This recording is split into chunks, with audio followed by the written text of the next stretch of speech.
So I'm like, no, I don't like it. It's like this is really. I want to play the Shaq Muse video. Yeah, hold on. Let me share my screen. I'm like, this is like Jessica sent me a video today. She's like, Marlene, this is exactly what you were talking about. It was Portia. You should have seen how much food Portia had in front of her face. I said, oh my gosh. Oh my goodness. Like, why is it that these women do not feel any kind of way about how much food they have in front of them? Like, you're a lady. Why would you have so much food like that? Like what is this? Oh, it was too funny. She was like, Marlene, isn't this what you were referring to? I said, I know. There's this other girl too. She was like super obese. She lost this weight. She had a tummy tuck because she lost, like, she had so much skin. And guess what she did? Went right back to eating and drinking. Like, you see, you haven't learned your lesson, have you? They haven't. No, she black. I'm like, this obsession with food. We really have to start asking people, like, growing up, were you not allowed to eat food?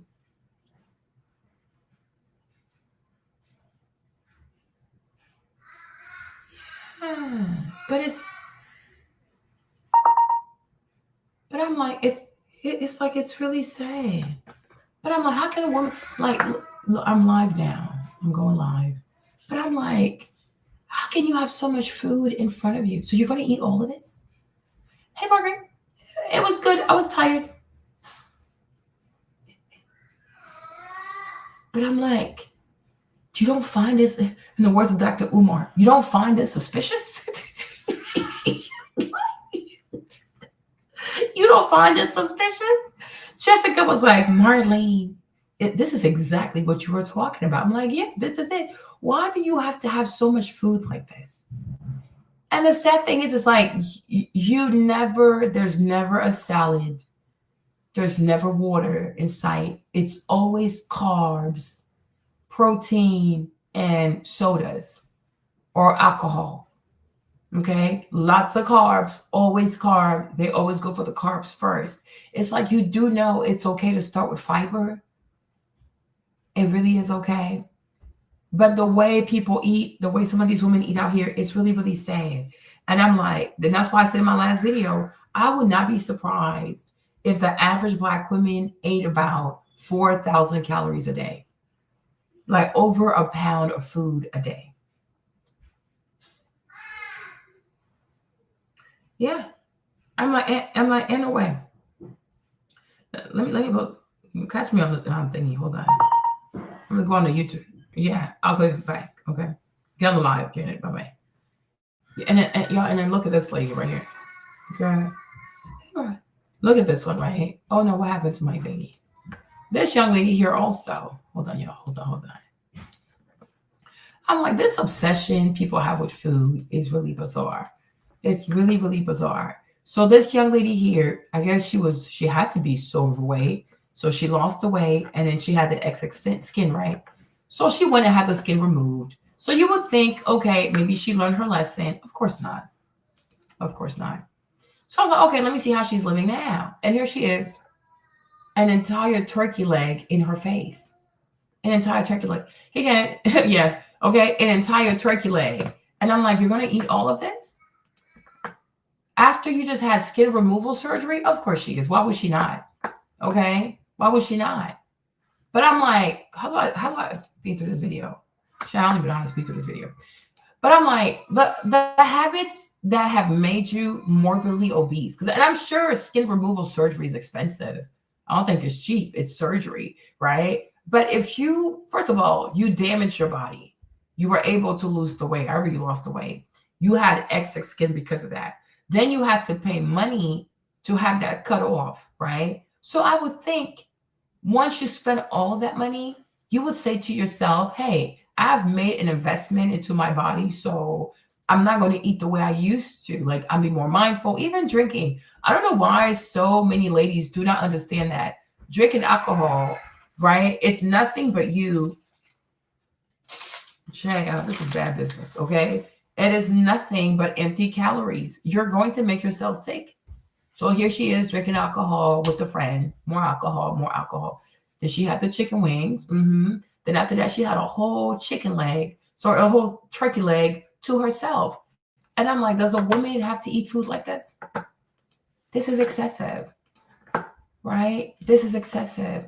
And I'm like, there is no way the average Black woman doesn't eat like 4,000 calories a day. That is a lot of food, y'all. Because mind you, there's 3,500 calories to a pound. Okay? There's 3,500 calories to a pound. So if you're eating 4,000 calories a day, right? In 10 days, you can really gain 10 pounds. Right? Yeah, right? Yeah.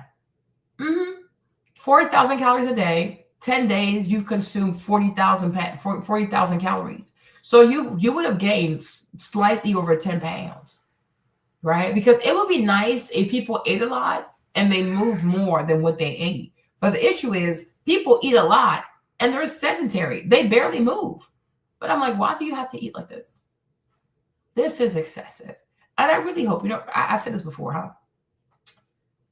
My videos and my channel, I'm not trying to correct everybody's behavior, right? I make my videos for y'all who love me and who love what I have to say. So for those of y'all who love me and respect what I have to say, I really, really do pray that if you eat like this, you've been eating like this, that you really, really stop doing this, right? Food is not going anywhere. There's always going to be food. There is always going to be more food. The issue is you only have one body, right? You don't have multiple bodies. It's not a costume. You have one body in this life. So I really urge you to eat, be a mindful eater. Okay. Also, I told Jessica that I was like, to me, sometimes when I think about this food issue, like the way some of these women actually eat out here, I really do believe that it comes down to low self-esteem. I think it comes down to low self-esteem, feeling insecure, and also not feeling worthy.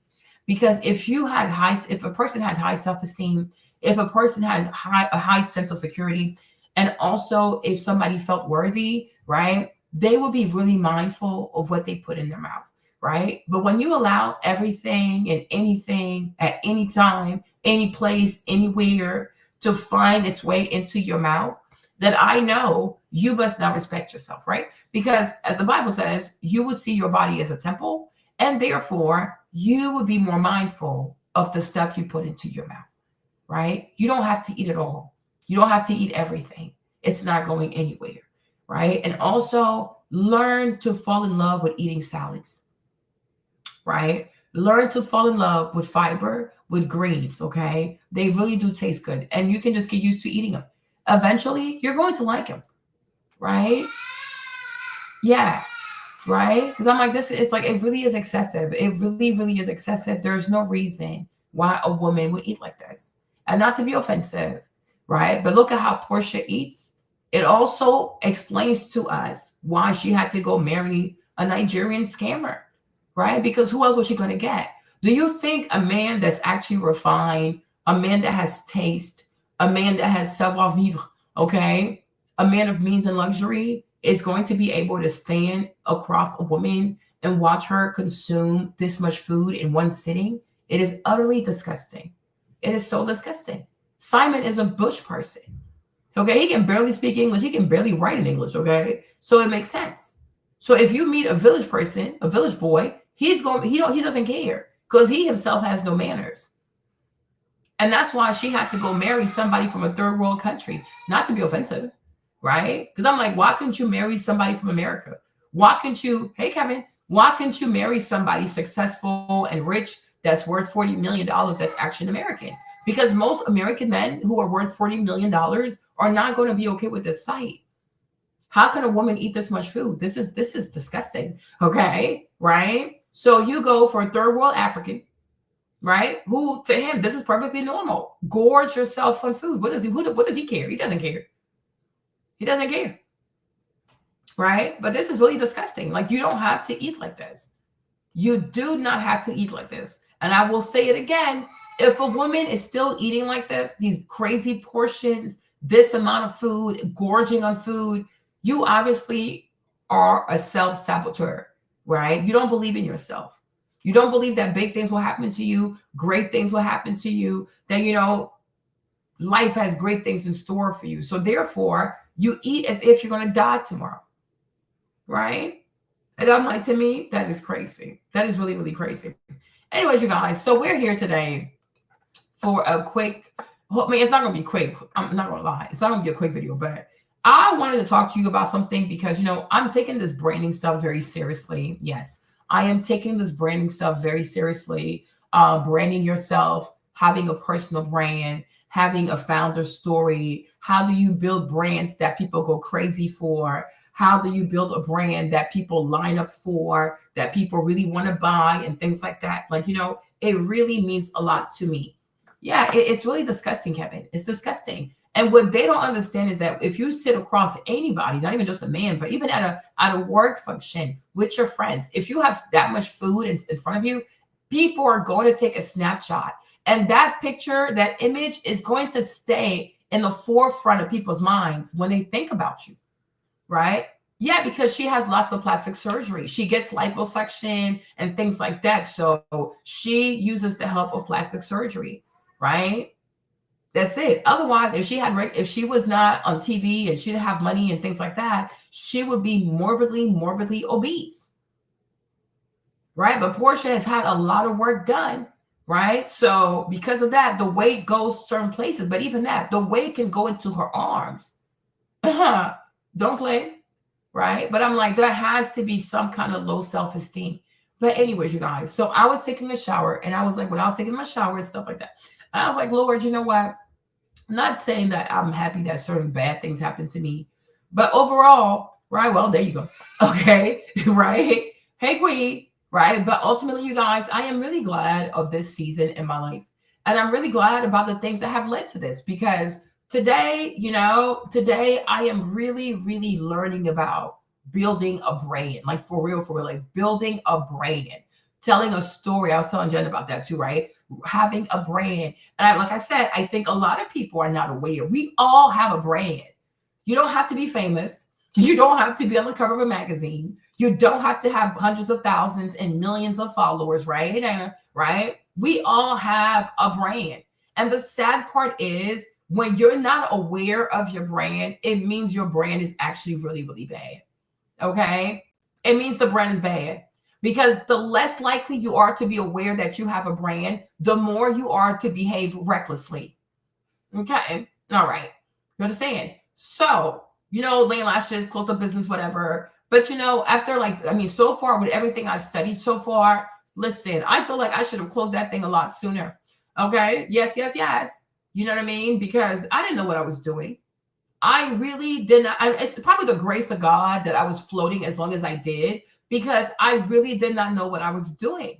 And so today, because I don't have a business, I guess you can say I kind of do like the channel makes a little bit of money and things like that, but I don't have a business of the size of like where Lena Lashes used to be. So because of that, I have more free time. Like I can actually think, I can read, I can listen, I can study and things like that. So because of that, I am very grateful, right? Because listen, you got to study. There's no rush. Oh, I got to have a brand by this age. I got to make this amount of money by this age. Child, please, okay? There really is no rush. It's better to do things right than to make a bad first impression.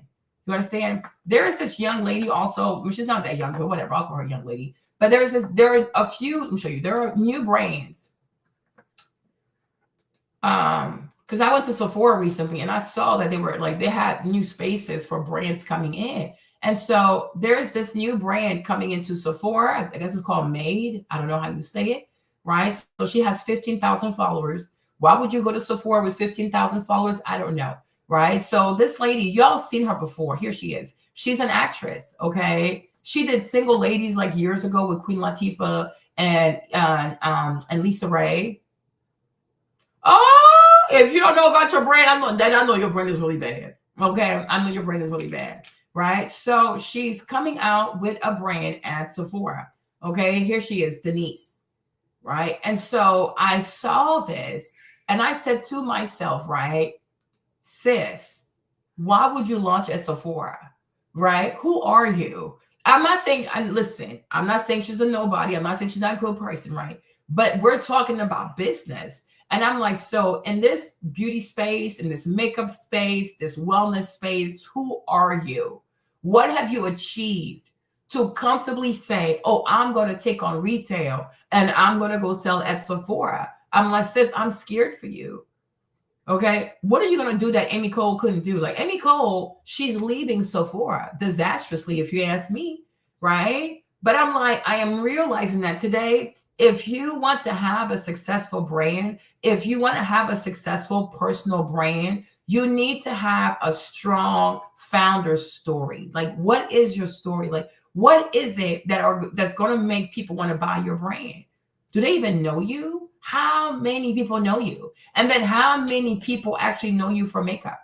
How many people are asking for your lips, this, how many people for you to try to go to Sephora? I'm like, that is crazy. That is really crazy. Because for me, that's just me, right? My strategy would have been attack TikTok shop.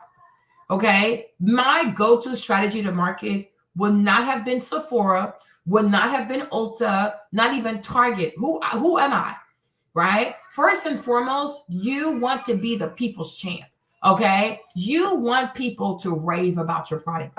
And main thing is you want to have as many reviews as possible about your product before you go into retail. So my strategy would have been attack TikTok, be the biggest lip brand on TikTok shop, right? TikTok and Amazon. That's it. You have to crush TikTok. You have to crush Amazon. The girlies on TikTok need to know you. The who's who of TikTok, they need to know you. Like the girls that set the trends on TikTok, oh, you need to become their favorite lip product. Okay? Because who are your evangelists? Like, who are the biggest supporters of the brand, right? Who are, like, outside of you as the owner or CEO, who else do we know that's like super, super big that most girls want to look like, that are already wearing your product and they talk about your product? Okay. So I'm like, no, you have no business going into Sephora. There's another one coming too called Range of Beauty. I'm like, all you girls are going to go broke. These white people are setting you up for failure. They are truly setting you up for failure. Like even this whole retail game, listen, when you look at Rose Beauty, right? Y'all stick with me, okay? Because it all ties into this whole dating stuff. It's gonna make sense, right? It's gonna make sense. It's all gonna make sense, right? Listen to me, right? When you have Rode is at 3.6 million followers. Their engagement is crazy. Their numbers are ridiculous, right? The founder is Hailey Bieber. Hailey, famous, husband, famous. And this lady did not go straight into Sephora, even though I'm sure she could have. But she did not go into Sephora.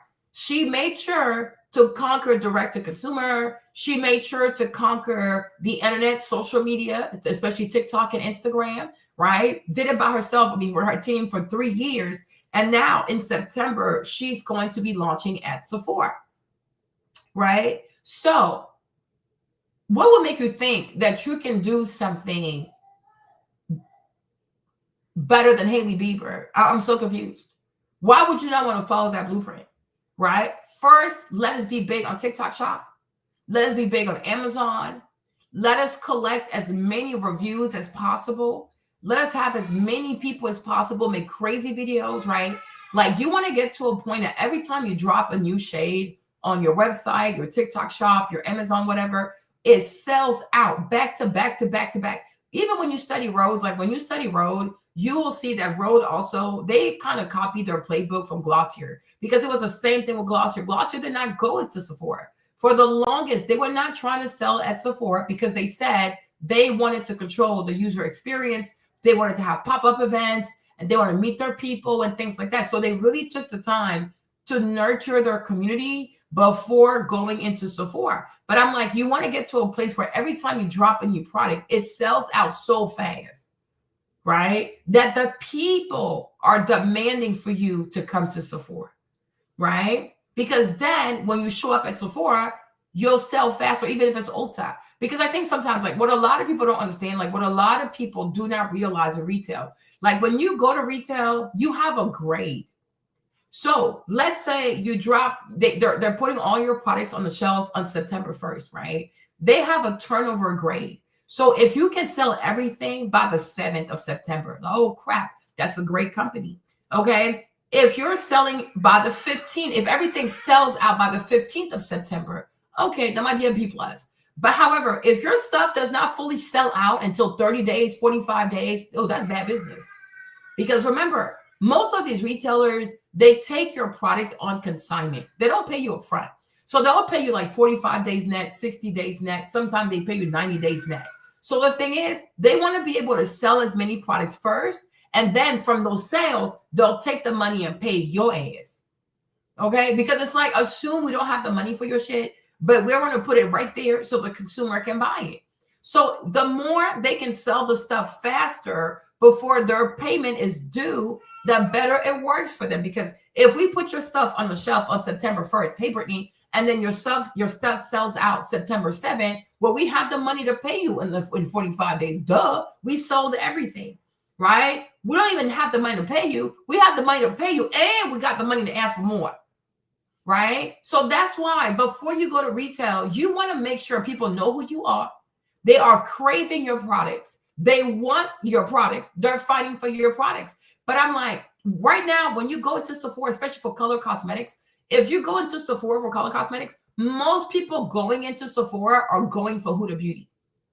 Okay? Most people going into Sephora for color cosmetics, she's like the biggest color cosmetic brand at Sephora is Huda. Okay? So you got to assume they walking up in there, they want to buy Huda.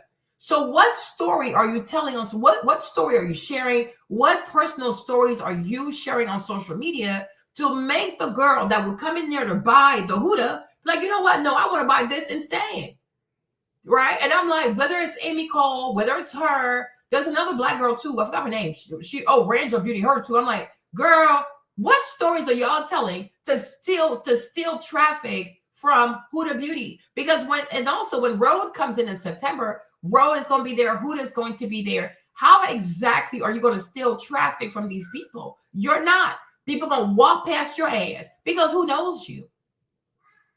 Who knows you? Right? Meanwhile, you got to pay these people. And think about Sephora. Sephora has been known for causing founders to go into bankruptcy. Like the founder of OCC Liptar, who went into bankruptcy. He owed Sephora like $800,000. I'm like, how can you owe Sephora money? Okay. The whole point of going to Sephora is for you to make money, not for you to owe Sephora money. Right. But I'm like, it is really important to have a founder story. And if you don't have a founder story, no matter how good you think your product is, do not go to market. And that's the same lesson I even learned with the whole, the whole Bee Pilot stuff, right? You have to be very, very mindful, right? And part of also having a founder story is explaining to people a struggle that you had. So she could tell, because I'm light-skinned and I have certain undertones, I was never able to find the correct lipstick shade for me because of my undertone. So I work with so-and-so to, maybe use AI to create the perfect tone of red that works well for all women, no matter their undertone, right? You get me, right? There has to be a why. Because otherwise, it's just another red lipstick for $26. Why? In this recession, who are you? Why am I giving you $26 for a red lipstick? Make it make sense. Okay. And also, I will say this too, right? Part of her coming out also should have been her begging, because she used to work with Queen Latifah, Issa Rae. I'm sorry. Yes, you'll hit the like button, right? She used to work with Lisa and all these people. So I'm like, you should have had a bunch of your celebrity friends, or get as many as you can, to try your red lipstick. So when you're launching out too, you say, oh, look at all these black celebrities who have tried my red lipstick, you guys, right? But it really matters to have a founder story. Now, let me tie this in with the whole dating situation, right? If you're a young lady, you're even a young fella, and you out here dating also, you need to have a founder story. Who are you? Why should someone date you? Why should somebody marry you? What do you have to offer? What experience do you give? You have to have a story. And I'm like, you guys, I've listened to, and I still am doing it, but I've listened to so many people, brand architects, creative designer, creative director. Everybody keeps saying the same thing: storytelling. Storytelling. You got to tell people a story. That's how the brain works. Why you and not her?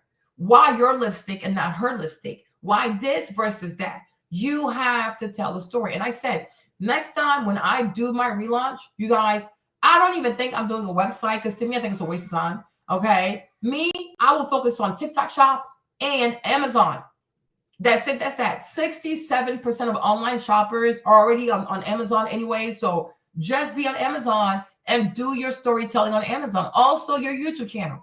Okay. Very, very important. A lot of people that had very, very successful brands have successfully leveraged YouTube to tell a story. Jeffree Star and the palette with Shane Dawson. I mean, Jeffree by himself, but Jeffree and Shane Dawson, that palette, the little documentary they did, part 1, part 2, sold over $50 million.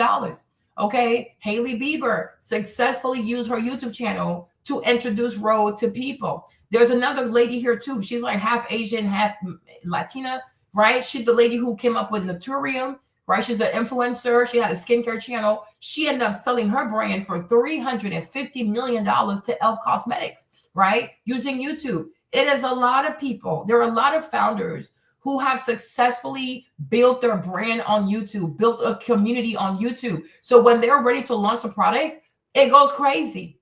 It really goes crazy, y'all. It really goes crazy. So let me show you this one video by Jacquemus, right? You see, me, honestly, let me tell you this, right?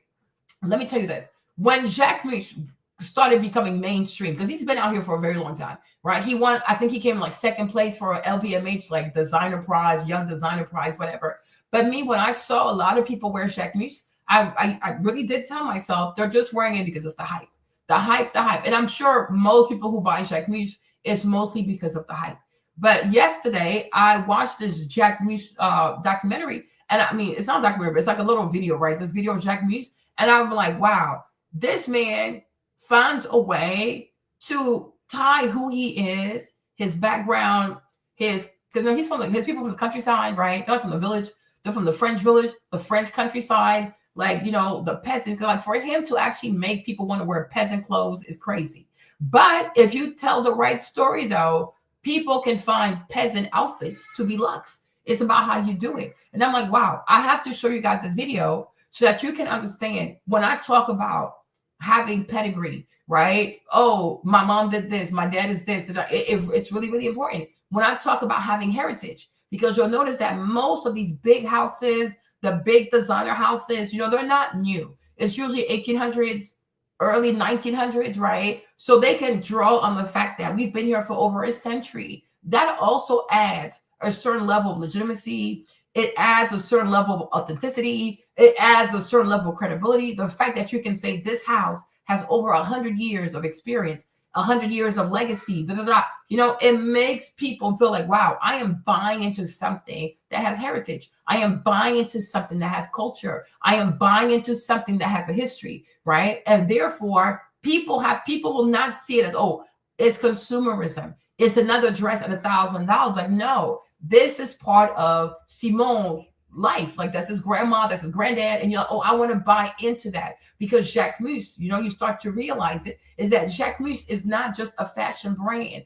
Jacquemus is a universe, okay, rooted in French countryside culture, okay? And when I saw this, I said, Anifa better go and get a creative director or she's not going to make it, okay? The cute little stuff she's doing on social media is cute and all. But listen, girl, you got to build a brand that you will say to yourself, would LVMH want to buy this brand, right? Would LVMH want to buy this brand? I'm going to look at this, right? Like the more I come back to her page, I'm like, Lord have the mercy, okay? This young lady, she needs to go and hire a creative director ASAP.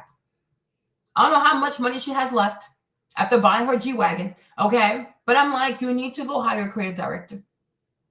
She needs to maybe be the CEO, step away, hire someone to be your creative director. Anifa needs to hire someone to be her creative director. She needs to hire someone that knows how to tell stories. We're not just here to sell clothes. We're here to sell a lifestyle. We're here to create a universe where people feel exclusive. People feel special. People feel seen. People have a lot of information about how their clothes are made, how we source the fabric, how we knit the dresses, womp. Okay. And you'll see once I play the Jacquemus video, Anifa, even there's another girl, Andrea Maya, whatever. Andrea is something because it seems like she's struggling now too. I'm like, yeah, you ladies need to go hire a creative director. Yeah, I don't even think I don't even think it should be Law Roach. He's a great stylist, but he's not a great storyteller. You know, because I will say this, not to be mean, but from what I have seen so far, I think the better storytellers are white people. Black people are not great storytellers. They might be great stylists, but we need someone to tell a beautiful story. And Law Roach, he can't, and he's also very emotional. Because God forbid you don't sit front row, he's gonna lose his mind. Okay. Even though the British guy, I didn't even know about his ass, but I discovered his ass yesterday. But the British guy that they hired, once again, LVMH, hired him to be the creative director of Loewe, right? That brand Loewe, right? I'm like, wow, I guess he's like the new day Alexander McQueen, right? But that man right there, oh, he's good, Lonnie. He is really good. I was like, oh, Jesus. Oh, Jesus. These people are good. These people are really good. It is not a joke, y'all. Listen, sometimes I do roast white people, but listen, they're good at certain things, right? So let me play this one video so you'll see for yourself. Listen right here. Listen. Ça, c'est la pompe à huile, tu connais? Non. Tu connais les 13 desserts sur le bout des doigts ou pas? Les quoi? Les 13 desserts. Mais j'en connais aucun. C'est quoi? Tu rigoles? On est à Versailles. C'est le Jean-Jacques Mus. Bienvenue à Versailles. C'est Jacques Mus. C'est le second défilé Jacques Mus à Versailles. Oh my goodness. Ça rigole pas là. Il y a des stars absolument partout. Derrière moi, devant moi, sur les côtés, sur ma gauche, sur ma droite. Le premier, en juin 2023, a permis de restaurer les margelles en pierre des berges du Grand Canal. C'est jouissif. Le défilé a lieu où? Le défilé a lieu à l'Orangerie de Versailles, l'endroit où il y a les plus beaux arbres fruitiers du monde. On défile dans l'Orangerie? Oui. Ah ouais, Ah allons. oui. La collection s'appelle Le paysan à Versailles. Le Paysan. Les paysans sont à Versailles. Les paysans? On dit pas paysan, on dit pique-monte. Charlotte Cardin, Inès de la Fressange et Violette Dursault. Simon, mon cabas. Il est mon cabas. So you guys, I think does that sometimes. It's so annoying, right? But okay, so he called the collection. He called the collections the peasants are at Versailles. I'm like, the peasants, right? But I'm like, traditionally, who's going to spend thousands of dollars to wear peasant outfits? Peasant fashion? However, it's all about how you tell the story. I'm like, ooh, I want to be a peasant. I want to be a peasant that goes. Ça, c'est la pompe à huile. La pompe à huile, tu connais? Non. Tu connais les 13 desserts sur le bout des doigts ou pas? Les quoi? Les 13 desserts. Mais j'en connais aucun. C'est quoi? Tu rigoles? On est à Versailles. C'est le Jean-Jacques Mus. Bienvenue à Versailles. C'est Jacques Mus. C'est le second. I also like notice how, he's very intentional. He is very intentional about the venue. He's very, very intentional about the venue where he's going to have his fashion show. Like he likes to be very different. Storytelling, you guys, storytelling, it really does matter. And I'm like, and look at Anifa. To me, I said, this dress right here, this is a very beautiful dress. But I feel like this photo shoot right there could have been better. This photo shoot right here could have been so much better. And it could have like really evoked a lot more of our senses, like whether it's our touch, our sight, our taste, like a lot more things could have been done with this dress. Like this photo shoot did not do this dress justice. And you'll see once we get to Loewe, you'll see this photo shoot could have been so much better. So much better. I'm like, girl, go hire yourself a creative director ASAP. Okay, you need one. You need one. Second défilé Jacques Mus à Versailles. Oh my goodness. Ça rigole pas là. Il y a des stars absolument partout. Derrière moi, devant moi, sur les côtés, sur ma gauche, sur ma droite. Le premier, en juin 2023, a permis de restaurer les margelles en pierre des berges du Grand Canal. C'est jouissif. Le défilé a lieu où? Le défilé a lieu à l'Orangerie de Versailles, l'endroit où il y a les plus beaux arbres fruitiers du monde. On défile dans l'Orangerie? Oui. Ah ouais, Ah allons. oui. La collection s'appelle Le paysan à Versailles. Le Paysan. Les paysans sont à Versailles. Les paysans? On dit pas paysan, on dit pique-monte. Charlotte Cardin, Inès de la Fressange et Violette Dursault. Simon, mon cabas. Il est mon cabas. Noah Beck, le grand-père de Simon Porte-Jacques Mus est là. C'est sa première fois à Paris. Simon, il m'a dit, il faut venir. Je suis venu. Stormzy, Brilliant. I loved it. What kind of queen are you? Slay cut queen. Liline. Bonjour Lily. Bonjour à toi. Et celle qui a dormi à Versailles pour être la plus fraîche, Aya. Aya Nakamura. Salut Loïc, Bonjour Aya, ça va bien? ça va? Et toi? Il y a beaucoup de monde à Versailles aujourd'hui. Il y a du monde. T'as vu comment c'est grand? Emma Roberts. Matthew McConaughey. L'actrice Gillian Anderson. He's got a stress. Bonjour. Pierre Ninet. Bonjour, ça va bien? Tiakola. Et son styliste. Oh, c'est les bérets, j'ai trouvé. Le béret, j'adore les bérets. La famille Jacquemus. Les tantes, les frères et sœurs, le mari, le papet. Bienvenue chez Jacquemus, la collection s'appelle Le Paysan. Un paysan à Versailles en plus. Ça, c'est pas top. Benito Skinner. It's you and me. Let's go right. Beaufort Delaney, le soleil. Le modèle s'appelle Liline, la grand-mère de Simon Porte Jacquemus, le soleil de la famille. Très peu de couleurs, mais quelques petites couleurs fraîches. Là, j'ai voulu utiliser d'une manière première et de second degré les images de ma famille, des images assez simples, finalement assez humbles. Et He wants to use like pictures from his family, humble pictures, right? The heritage, the culture, like what are we buying into? And it can't just be a pretty dress. It can't just be a pretty dress. It has to be more than that. And now I'm even sitting here, I'm like this, because I really like this blue dress. And I'm like, even like now that I'm sitting here, I'm like, before she launched this new dress, Anifa should have sent a PR box to all the Black girls. Like everybody should have had the dress. They should have had, the dress should have been dropped. Like, you see, like maybe you have a concierge service, right? The who's who of Black fashion, right? And I would assume you would have kind of rapport with these girls, or you would know their stylists, right? And so you send a camera to have an actual person, like an actual butler, drop the dress, right? It's like, what is this? It's a dress. It's a dress. It's a dress. Everybody has a dress. And then, so the girls will get the dress. They all panic, like, who's this? Why am I getting this dress? Oh my gosh, it's Anifa. They try the dress. They're super excited. They let their fans know. And then what you do is like, you save all the, hey, Mimi, you save all these TikToks, you save all these Instagram, and then you do your own montage, the dress. Then you do like, dropping on this day. So that way, and then you have it on the website, you tell the people, sign up for our waiting list to be the first to know. Because by that time, you've built up demand for the dress. Do y'all get me, you guys? I've come to realize you have to tell people what to do. You can't just assume they're going to do it. You got to tell people what to do, and you got to have the right trendsetters tell people exactly what to do. Do you get my vision here? You get my vision, right? Don't just drop the dress. No, make the dress an event. And that's why I say, even sometimes I even feel with her also, like Anifa, this whole, I got to do a whole collection shit. It's just too much. It's just too much. It's too expensive. It's probably better to drop like one item a season, or at least one item every 3 months. But the thing is, the way you do the drop, it is so dramatic. It has so many impressions.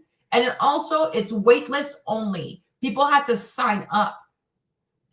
Invitation only to buy the dress, because once the dress drops, that's it, that's that. And it's gone. We're not making it anymore. Okay. But I'm like, I will have like a butler. Y'all see it, right? You send a butler with the dress, like a big box, pretty bow. She receives the dress. Of course, she's going to make the content because it's crazy. Right? And then she'll try the dress. And you have a bunch of influencers doing the same thing. They all try the dress. Okay? So that way, all their followers are going to want the dress. Unfortunately, it's not going to be enough for everybody. But I'm like, you have to make people want the stuff. And you have to make it seem like this is a dress of the summer, the dress of the year. Everybody wants it. The who's who are wearing this dress. Wonky womp, womp, womp, womp. And this is why people really need to pay attention and really go hire themselves a creative director. Now, when it comes to you and your personal life, your personal brand, especially like in the dating stuff, right? Your job is going to be, you got to be your own creative director, right? You have to create the demand for you. It is your job.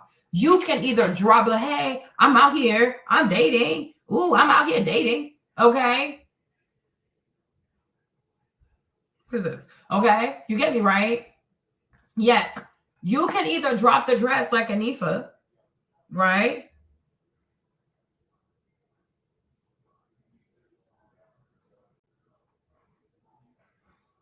You can either just drop a dress like Anifa and hope that based on your name or the fact that you're a Black designer, the girls are going to buy it. Sure, whatever. Or you can say, even though we know that we have a pocket of our followers, subscribers who are going to buy the dress regardless because they love the brand, they believe in the brand, they support the brand, right? But the vast majority are not going to be in a rush to buy it. They might say, let me see if I really want it, and they might never get back to it, or they might just wait for a sale 3-6 months from now. We do not want this. So we artificially have to create demand. We have to make it like this is it. You get this dress or not. If you're that girl, you should have this dress in your closet, right? If you identify with this influencer, with that influencer, with this influencer, you need to have this dress in your closet. So what I'm saying is it has to be a whole fanfare where it's like there's a fancy butler that's going to these fancy influencers' home, knocking on their door, dropping this beautiful box, and in the box there's the dress. Because most of these girls, if you make it va-va-voom enough, they're going to talk about it on TikTok. They have to talk about it on TikTok. If it didn't happen on TikTok, it just didn't happen. Okay. If you have an event, if you have a brand event, there's a brand, I'm not going to say no name, I'm not trying to be mean, but there's a brand that had a party recently. I mean, it was very big, but I'm like, girl, if you didn't work on your strategy to make sure that TikTok would talk about this party for a whole 3 months, what was the point of the party? What was the point of the party? Okay. If people are not talking about your stuff on TikTok for months at a time, if it's not even becoming its own hashtag on TikTok, what are we doing? Okay. Hey, for me, what are we doing? So what I'm saying here, right? What I'm trying to get you to understand, because me, I'm focusing more on like the business side, but y'all on the dating side, I want you to understand, like, you know what? I'm not just here to date or be on the dating market. I am here to be a creative director, right? You are now the creative director of your personal brand. See yourself as the Simon Jacquemus, okay, of your personal brand. You are the creative director of your dating life. You are the creative director of your dating life. So it is your job. It is your job to manufacture the man for you. So now you have to understand, you're going to have to work really hard to try to understand, how do I create scarcity? How do I create a world that people want to join in? People want to be part of. That's why I told you what most girls won't do, you should probably consider that, right? Because that is something that's going to make you a better creative director, because you're thinking about the experience. You're thinking about the culture, the heritage, the history, right? You're thinking about, what do I offer that most people do not offer? What story do I tell that most girls are not telling, right? Because the best marketers are people who know how to tell a great story. You have a great story, you will sell out without even trying hard. And that's the real flex. That is the real flex. When you don't even have to try, people are begging you to sell them stuff. Okay. And not even that. They're not even just begging you to sell them stuff. They don't mind paying a premium, because they feel as though what you have is the answer to their prayers. What you have is how they're going to get status. What you have is how their friends, whatever. Oh my gosh, I can't believe you have that. How'd you get that? How'd you pay for that? How were you able to get one? There you go. Your job is to now become creative director of your life. You got to be the creative director. Yeah, think. Okay. It's a lot of work, you guys. It's a lot of work, but you can do it. You can definitely do it. So let's get back over here. Et rêver avec ces images. Sur le mood board, on voit bien les Provençales, Podane, mais surtout la famille Jacquemus, les paysans, les maraîchers. Là, c'est mon arrière-grand-mère. Ah ouais? Mon arrière-grand-mère Claire, dans lequel j'avais, il y a 13 ans, utilisé son carnet pour en faire des étiquettes et du branding déjà à l'époque. J'ai toujours été passionné de ma famille, de savoir d'où je venais et d'où ils venaient, leur vie. J'avais toujours une âme de vieux, moi. J'allais chez mon arrière-grand-mère et je notais ce qu'elle me racontait sur la guerre. J'ai toujours eu ça en moi. Ouais. Et elle, qui est? Elle, c'est Claire Jacquemus, donc c'est star de ma famille. Star parce que toujours des articles dans la presse, dans la Provence, parce que c'était la plus vieille sur les marchés tout le temps, la doyenne. C'était la Carle du marché. Vraiment. Genre, ces articles, c'était genre 84 ans et toujours sur les marchés, Claire Jacquemus. Mais c'est marrant, là, cette manière de poser. Et là, qui sont-ce? Mon grand-père. Et j'adore cette photo parce que déjà, ils s'occupent ils prennent. I hope you guys understand this, right? This is the part about like heritage and stuff. So this can even say like in your personal space, in your house, your apartment, on your phone, you might want to have pictures of your grandparents, right? Have a story to tell. Like you're not some bastard child. Like my granddad did this, my grandmother did this, my great grandmother did so and so, right? Oh, sorry. All of that adds to your pedigree. Okay. All of that adds to your pedigree. But do you see how he pulls a lot from people from his family, right? The Jacquemus, the name Jacquemus, his grandmother was at the market. She sold at the market until she was like 84. And he was like, she was always in the press. Then you have this other Jacquemus that was doing X, Y, and Z. Then this other Jacquemus and this other Jacquemus, this other Jacquemus. So it's like, this is not just a consumer brand. We're not just here selling dresses for $1,000. Like, no, I'm sharing my family with you guys, right? He is sharing his French countryside white family with the world, right? And how they used to do things and things like that. He's like, oh, his grandma had a booklet. And he was using her booklet to create his tag when he first started, right? So you see, like, it's like something modern, something old, right? His creations are new, but he always finds a way to use something old, right? And that adds culture. It has heritage, right, to the brand, which is something that most brands probably do not have, right? And Anifa, she needs to find a way to do this also. Okay, you got to study people who've been successful, because we have a tendency of doing things like this as Black people. Oh, it's because they're white. Oh, it's because they're white. Oh, because I'm Black. Oh, shut up. All right. You have to study. There's nothing these people, even though, yes, they're white. He's white. He's French. He's gay. Sure. There are certain things that do work to his advantage. I ain't gonna lie. But there are certain things that he does that you can also say to yourself, listen, if I was to apply that to my brand, would that increase the equity of my brand? Or would that demote the equity of my brand? And most likely, it's going to increase the equity of your brand. Ultimately, in this world, people who are really successful are great storytellers, okay? People who tell great stories. They're not trying to sell you a product. They tell a great story, and while they're telling the story, they're telling you how they can help you. I'm just trying to help you. Like, oh, yeah, that's nice. And they keep it very simple, right? After this, we'll watch the Loewe one, and we'll watch the one about Steve Jobs, another one, right? He's an incredible marketer. Steve Jobs never did any kind of programming, but he knows how to sell to people because he understands the pain point of people who want to deal with technology, who want to deal with the internet. And therefore, he's like, hey, I have this device. You can do this, this, this. That's it. It's enjoyable. It's fast. It's easy. It's seamless. Don't have to worry about it. Just give me a whole lot of money. And people line up to give this man all kinds of money, right? So what I'm saying is, I feel like for a lot of people also who are having a hard time in the dating market, right? You don't have a good brand. You do not have a good brand. I heard this Black girl today. Oh gosh, you guys. Sometimes I'm like, I promise I might have to stop making Black content because it might come off as if I don't like Black people. But no. But it was pretty much the lines of, oh, as a Black woman, I deserve to be loved, or it makes me so happy to see Black women being loved. Like, who cares, right? If your story is only that you're a Black woman, you're not going to have much luck in this dating market.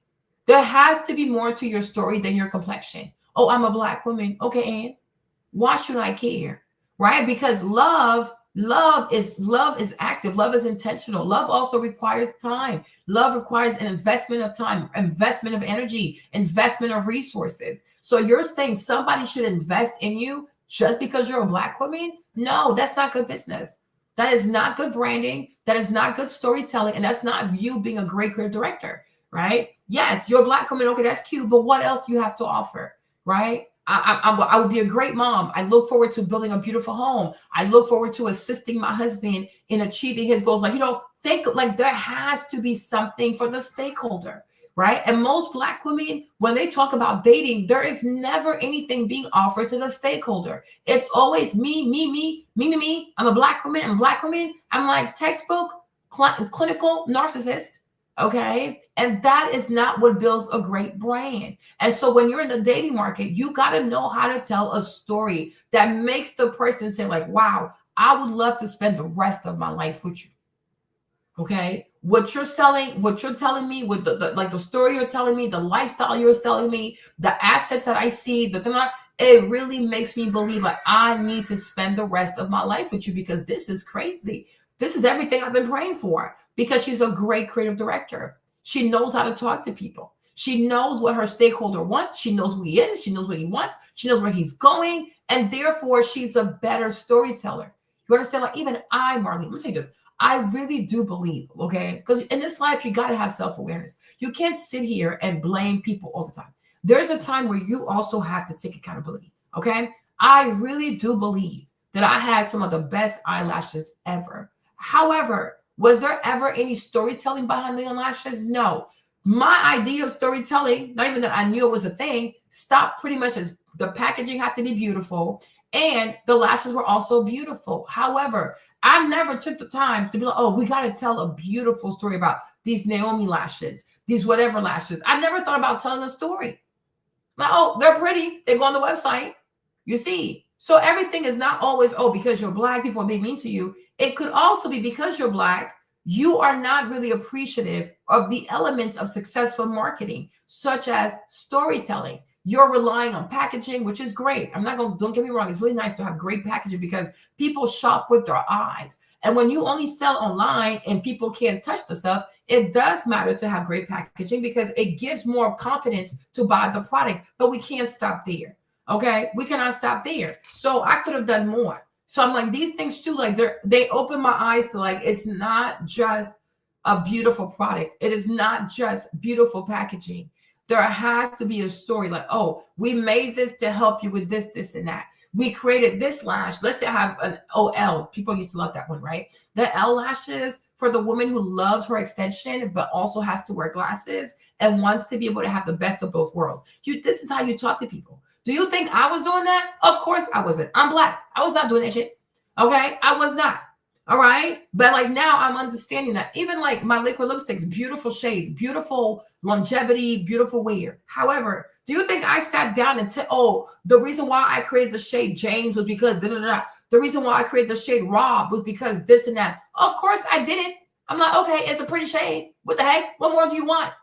Okay. Then I'm like, okay, I need more sales. So I'm gonna put it on sale. Instead of like telling a story to people, where should you wear this? Who can wear this? What kind of undertone should wear this, right? What kind of outfits could you wear? You know, it's a lot. It's like you have to be more intentional about creating stories around every single product. And then you start to realize that this level of work is not meant for one person. You really got to have a team for this kind of stuff. You got to have a team because it's a lot. It really, really is a lot. But the thing is, like with your dating life, right? Like I said, it would be really nice if your mom and dad could help you, right? But you also have books, you have podcasts, and you have AI. So I think you can do a pretty good job being a creative director because from whatever you were doing before to now you understanding that you got to be a creative director, that alone is going to show significant improvement because now you are aware. You are aware that, oh, I need to have a brand. I just can't be, oh, my name is Brittany, I'm dating. Okay, why do we care? Like a lot of people are dating. Okay. Want to have sex, right? So you start to realize like, oh, wow, there has to be a story here. Like there has to be a story. There has to be a universe. There has to be a monde. There has to be a world. There has to be, there has to be way more that, hey, my name is Brittany. I'm Black and I'm dating. No one cares. And I feel like this is how a lot of Black girls are showing up in the dating space. Oh, I'm Black. I make 6 figures.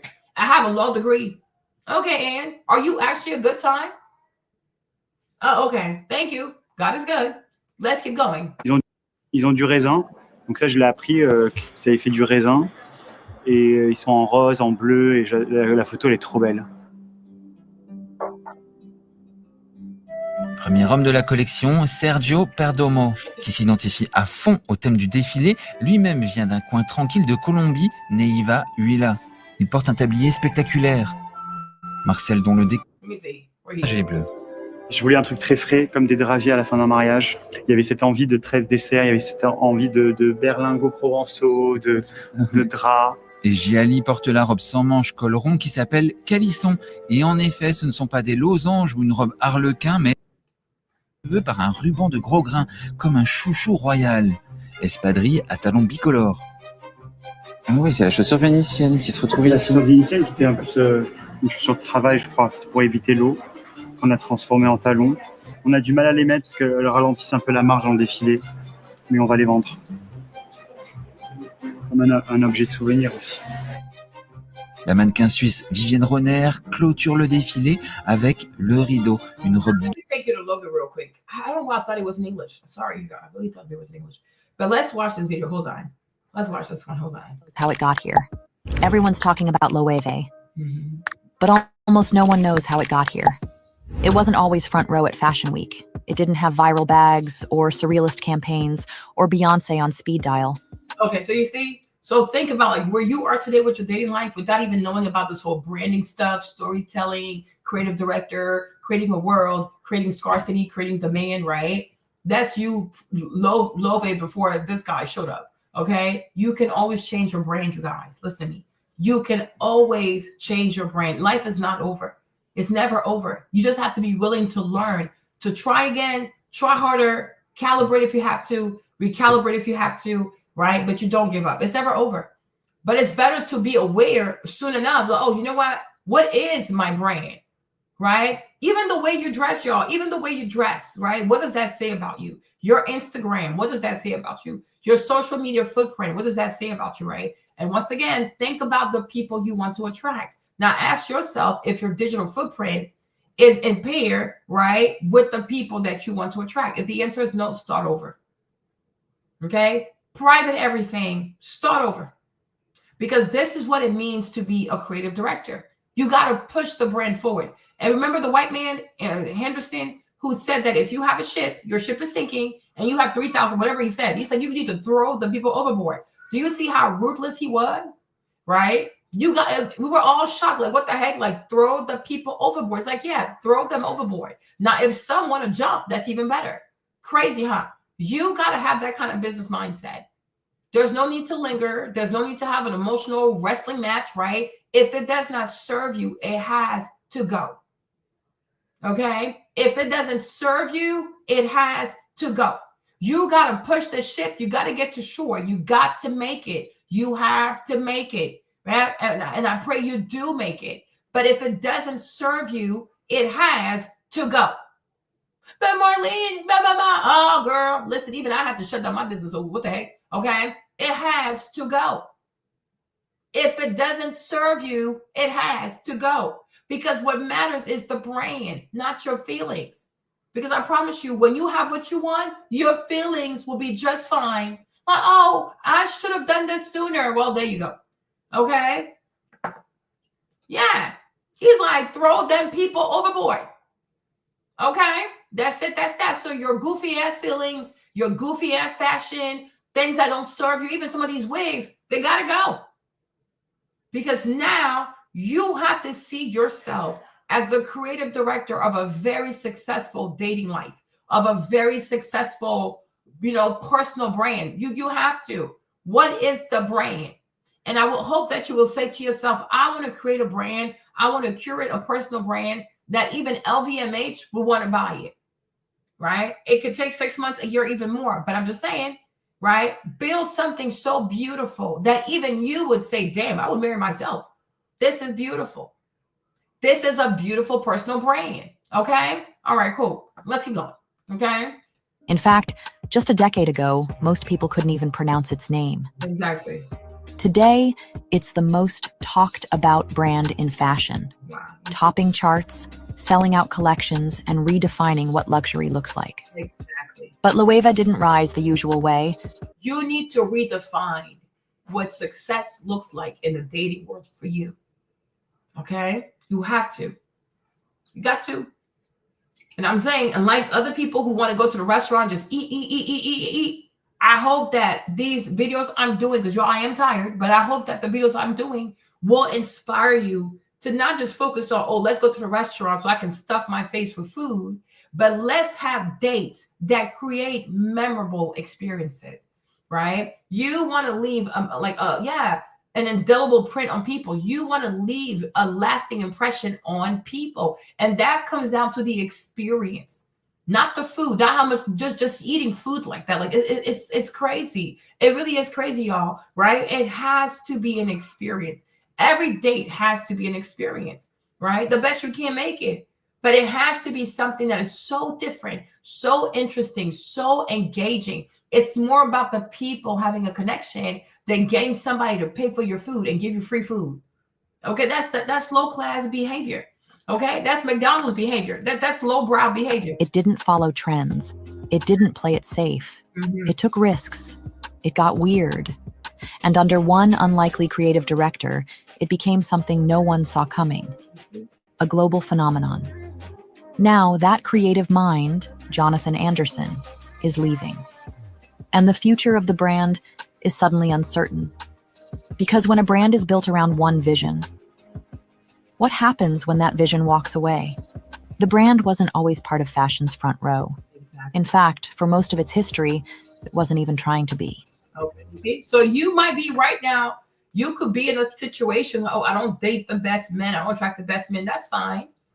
But in the next year or so, it could be completely different because it's all about the story you're telling, right? If you want to attract exclusive men, you're going to have to give exclusivity. What does that look like, right? If right now you attract all kinds of regular people, because most likely it's giving CVS. It's open 24/7. Most likely it's giving Super Walmart, okay? Most likely it's giving Walgreens, okay? So just be honest, right? I'm not trying to be mean. But if you feel like your dating brand gives Walgreens, be honest with yourself. If you feel like your dating brand gives CVS, be honest with yourself. If you feel like it gives Super Walmart, Dollar General, it's okay. Be honest with yourself, right? It's cool. Now, the goal is, how do we then go from, because we can't go, you're not going to go from giving CVS to giving Chanel or Loewe. No. You can go from giving CVS to giving Coach, right? You have to master that transition. Then once you know how to get to Coach, then you can get to Chanel level, right? But you can't go from drugstore to designer. No, drugstore, Coach, okay? And then from Coach, you'll master that. Then you can move on to like higher end, all right? Sequential progression, okay? Think like that. The brand began in 1846, not as a luxury house, but as a small leather workshop in Madrid.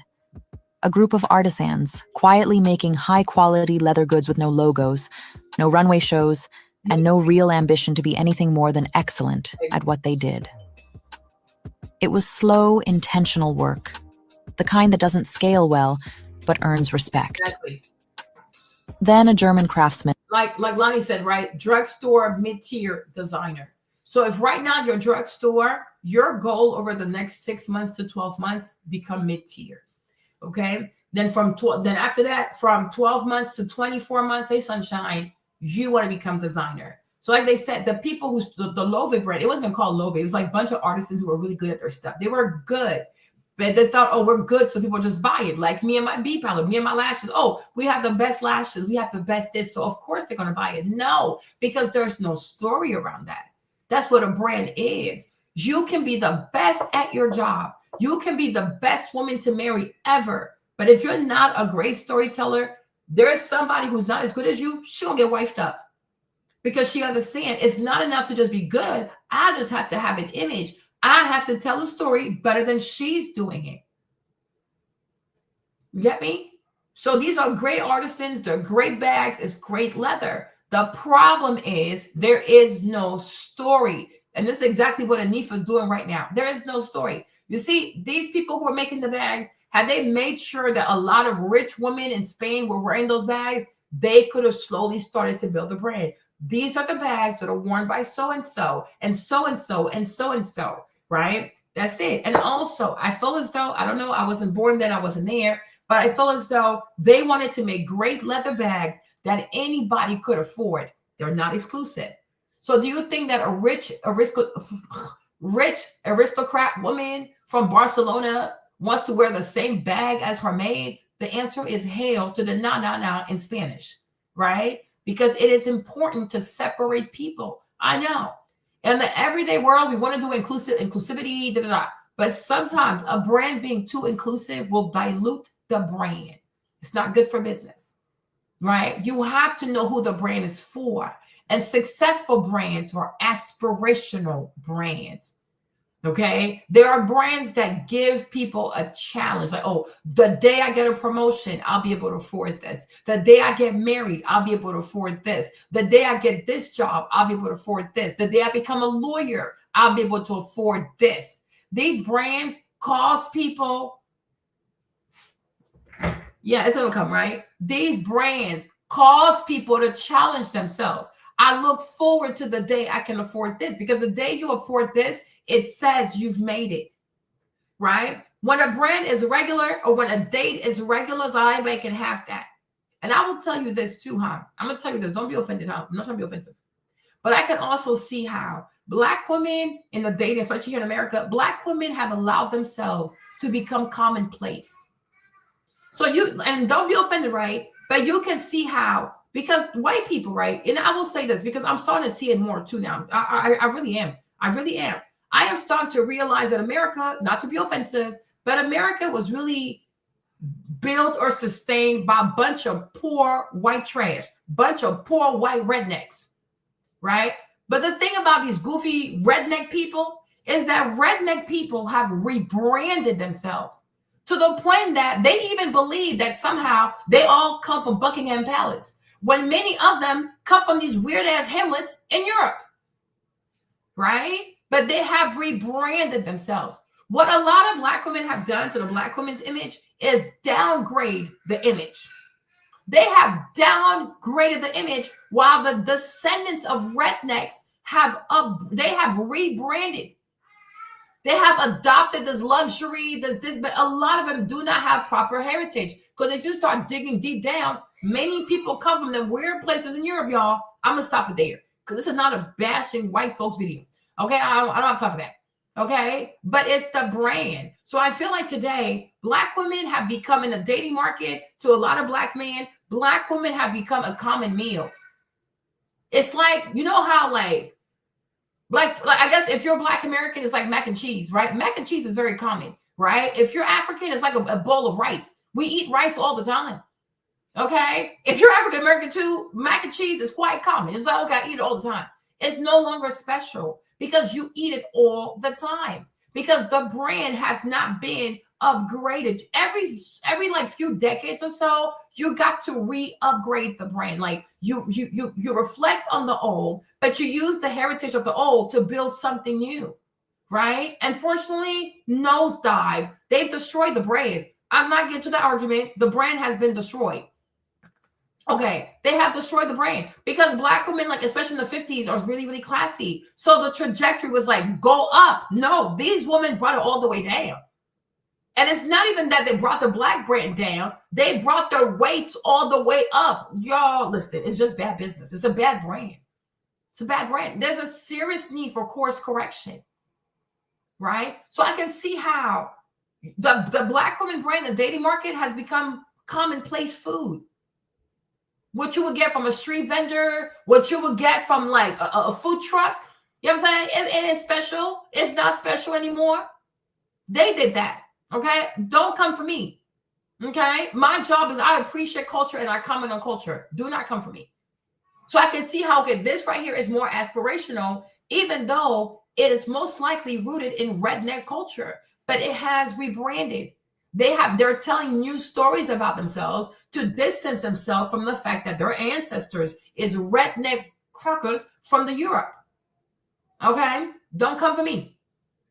Right? Because people are not being intentional about their personal brand. And also, people are also not being intentional about people are also not, like, individual Black women are not being intentional about their personal brand. Then there is the overall image of the Black women, where honestly, nobody is a vanguard, purveyor, protector of the Black woman's image. Because the moment you try to protect the image, it turns into a fight. Oh, here you are again trying to police a woman's body, trying to whatever. Like, yeah, we need to police it. Because when something is a brand, if you want to have $1 billion brand, you have to protect the brand. Why do you think if you do anything with the LVMH, LV logo, they will send a battalion of lawyers after your ass? Because it's a billion, trillion dollar brand. You think these people are going to let you play with their logo? They're going to let you play with 100+ years of history and legacy? Are you batshit crazy? They will lock you up. They will bankrupt you. Are you insane? Right? But most Black women feel like when it comes to the Black brand, the Black woman's brand, it's a free-for-all. So it's a bastard brand. It's a brand that has lost its meaning. It has no meaning. It means nothing to people. And then they wonder why nobody's trying to buy into marriage, because the brand is bad. The brand is really bad. It is bad. You think if this was a prestigious, classy, sophisticated, quiet, demure brand, you would have to beg people? Everybody would be rushing to buy into it because everything is a brand. Everything is a brand. Everything tells a story. All people have a story, right? It's just Black people who refuse to have self-awareness to say, what is our story? Like our brand, what story does our brand say to people? What does it tell people? And I'm like, it's not a good message. It's not a good story. Right? And the good thing is it can always be fixed, but people have to want to fix it. Right? But if you say, don't wear a bonnet in public, you get attacked. Don't wear slippers in public, you get attacked. Not understanding that we all get judged by the acts of one. It's like, so you have to protect the brand.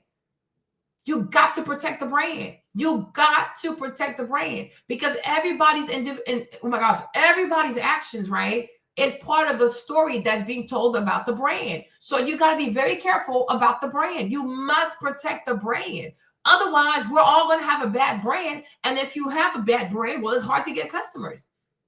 It's hard to drive demand because if you don't have competition, nobody wants to buy the product. So you need demand. You need to have more demand than you have supply because at that point, you have a very, very, very valuable brand. You have a highly sought after brand.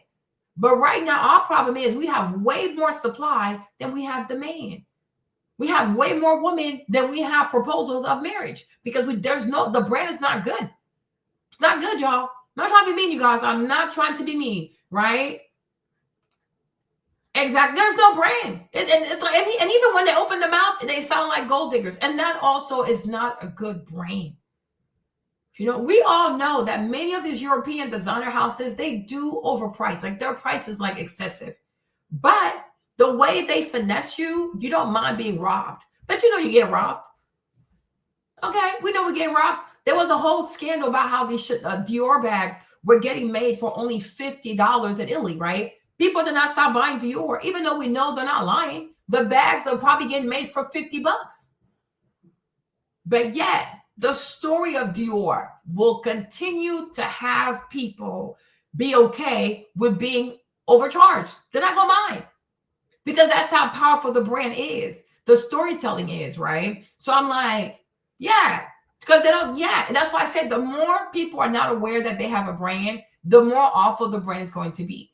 The less likely you are aware of your personal brand, the more likely you are to be reckless with your personal brand because you don't think you have a brand. But I'm here to tell you, you actually have a brand. And because you have not been aware of the fact that you have a brand, most likely your brand is pretty bad. Your brand is bad. It's really, really bad.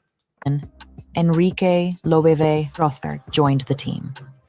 He saw the potential to turn this collective into something bigger. The name stuck.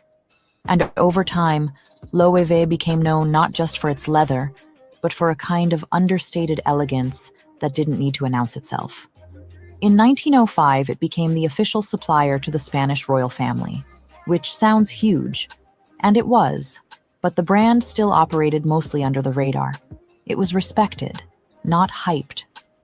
Famous names carried it: Ava Gardner, Sophia Loren, Ernest Hemingway. But you had to be paying attention to even notice. It wasn't a brand people flaunted. It was one they kept to themselves. Even when the Amazona bag launched in the 1970s, the brand's first real icon, it didn't scream for attention. No hardware, no monograms, just soft, flawless leather and a minimalist silhouette. It was the kind of bag people noticed up close, not across a room. But in fashion, discretion doesn't always scale. And as the industry moved into the 1990s and 2000s, an era of super brands, logomania, and bigger-than-life creative directors, Loewe started to fade into the background. Yes, it had Loewe started Sorry, you guys. and bigger-than-life creative directors. The creative director, John Galliano's right here. This dude, he used to be a Gucci. These two, I don't know these two, but this guy was a Gucci. He designed for Gucci. He came up with the bag that has the Dionysus, whatever it's called. That's him right there. That's John Galliano with the House of Dior, right? But you see creative directors, right? And when they come into these houses, for the most part, even Tom Ford, when Tom Ford was chosen to be creative director, like, of Gucci, right? He was so young. He was like, what, 20 something? right? But you see, he left his mark at Gucci, right? He changed Gucci. He got Gucci out of bankruptcy with his designs. So it just goes to show, like, being a creative director, it is a serious thing. And you need to understand that that is part of your expectation, right? That is part of your job description. That's part of, like, yeah, it's part of the requirement of your life, okay? You have to be the creative director of your life. And you have to take it very seriously, okay? It is your job to design every area of your life and to be intentional when you're doing it, okay? You are the creative director of your life. So if you don't like the way your life looks, or you don't like who you're attracting, right? It's your fault. And if you had a board of directors, or if you have a boss like what's his name, Bernard Arnault, I'm sure you will be getting fired. Okay, like, yeah, our sales are down, demand is very low, so you are fired. Okay, you're fired. Okay, that's it. Because with these people, if you don't shape up, you don't bring sales, you don't create traffic, there's no buzz, you get fired. Okay, we can always hire someone else and try again. Okay, right? Because business people are not emotional people. If it doesn't work after 2 quarters, here's the door. Okay, that's it. That's that. Okay, that's it. Loewe started to fade into the background. Yes, it had the LVMH backing. And yes, it continued to make beautifully crafted pieces. But without a clear identity or direction, it became one of those legacy names people kind of recognized. Without a clear identity and direction. You need to, I hope y'all taking notes, y'all. Y'all take notes, okay? Clear identity and direction. What is your identity, y'all? And it cannot be, I'm a Black woman. We're sick and tired of that shit. I know I am sick and tired as a Black woman. As a Black woman, I am tired. You have a name. Black woman is not, Black is not your first name. Woman is not your last name. On your birth certificate, you have a proper name, okay? Refer to yourself with the name your mother gave you at birth, okay? As Marlene, my brand is this. My direction is this. Bum, bum, bum, bum, bum, bum. You are not every Black woman. You do not represent every Black woman. Matter of fact, it's a bad brand. So my thing is, you want to work on your brand. I am so-and-so. My direction is this. My purpose is this. I'm going here. My goals are these. You have to talk about yourself. Okay? There you go. We're not dating as sister-wise. We're not dating as a community. No. Dating and the success of it all rests on your individual shoulders. So when you tell your story, talk about who you are.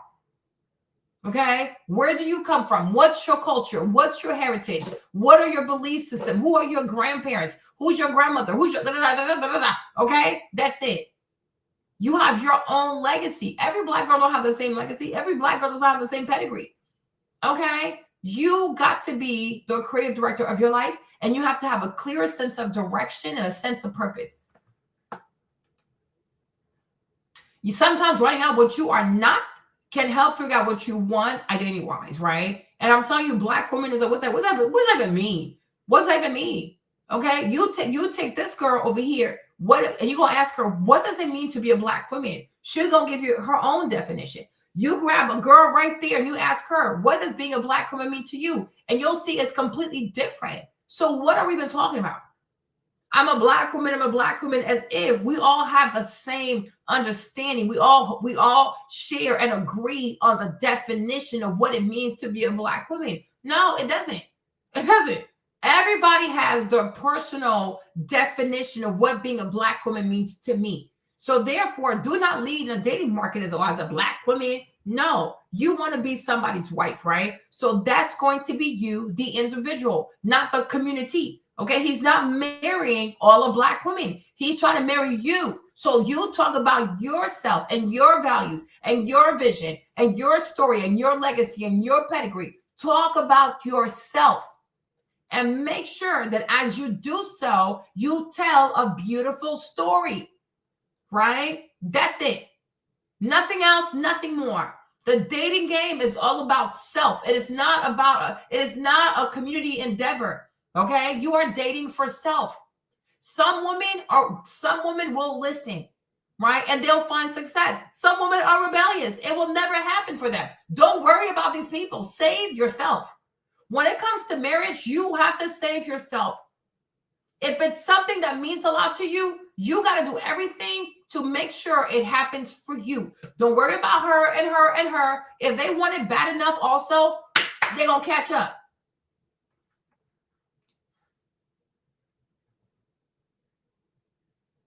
Okay. All right. Okay, Marshall, right? That's it. You got to build your personal brand. Do not worry about Black people. Even I, Marlene, don't worry about me, right? Like if we were really on an island and you had to save yourself, save yourself. That's why I work out so I can keep up with your ass, okay? Don't worry about me. I got this, right? You have to save yourself. Time is precious. And there's only but so many people that are actually a great catch. Don't waste your time having survivor remorse. It is not your fault. Right? If you are coachable, if you are willing to learn, apply things, and you start to see positive results, you cannot feel bad about this. It's like the person who commits to going to the gym, commits to eating a caloric deficit, commits to cooking her food. She cannot feel guilty if she loses 20 pounds in 3 to 4 months and somebody else hasn't lost a pound. It is not her fault. Nobody is stopping the other person from paying the price to lose the weight. They don't want to do it. That's fine. Stay fat. No one cares. No one cares, right? No one cares. You got to do what's right for you.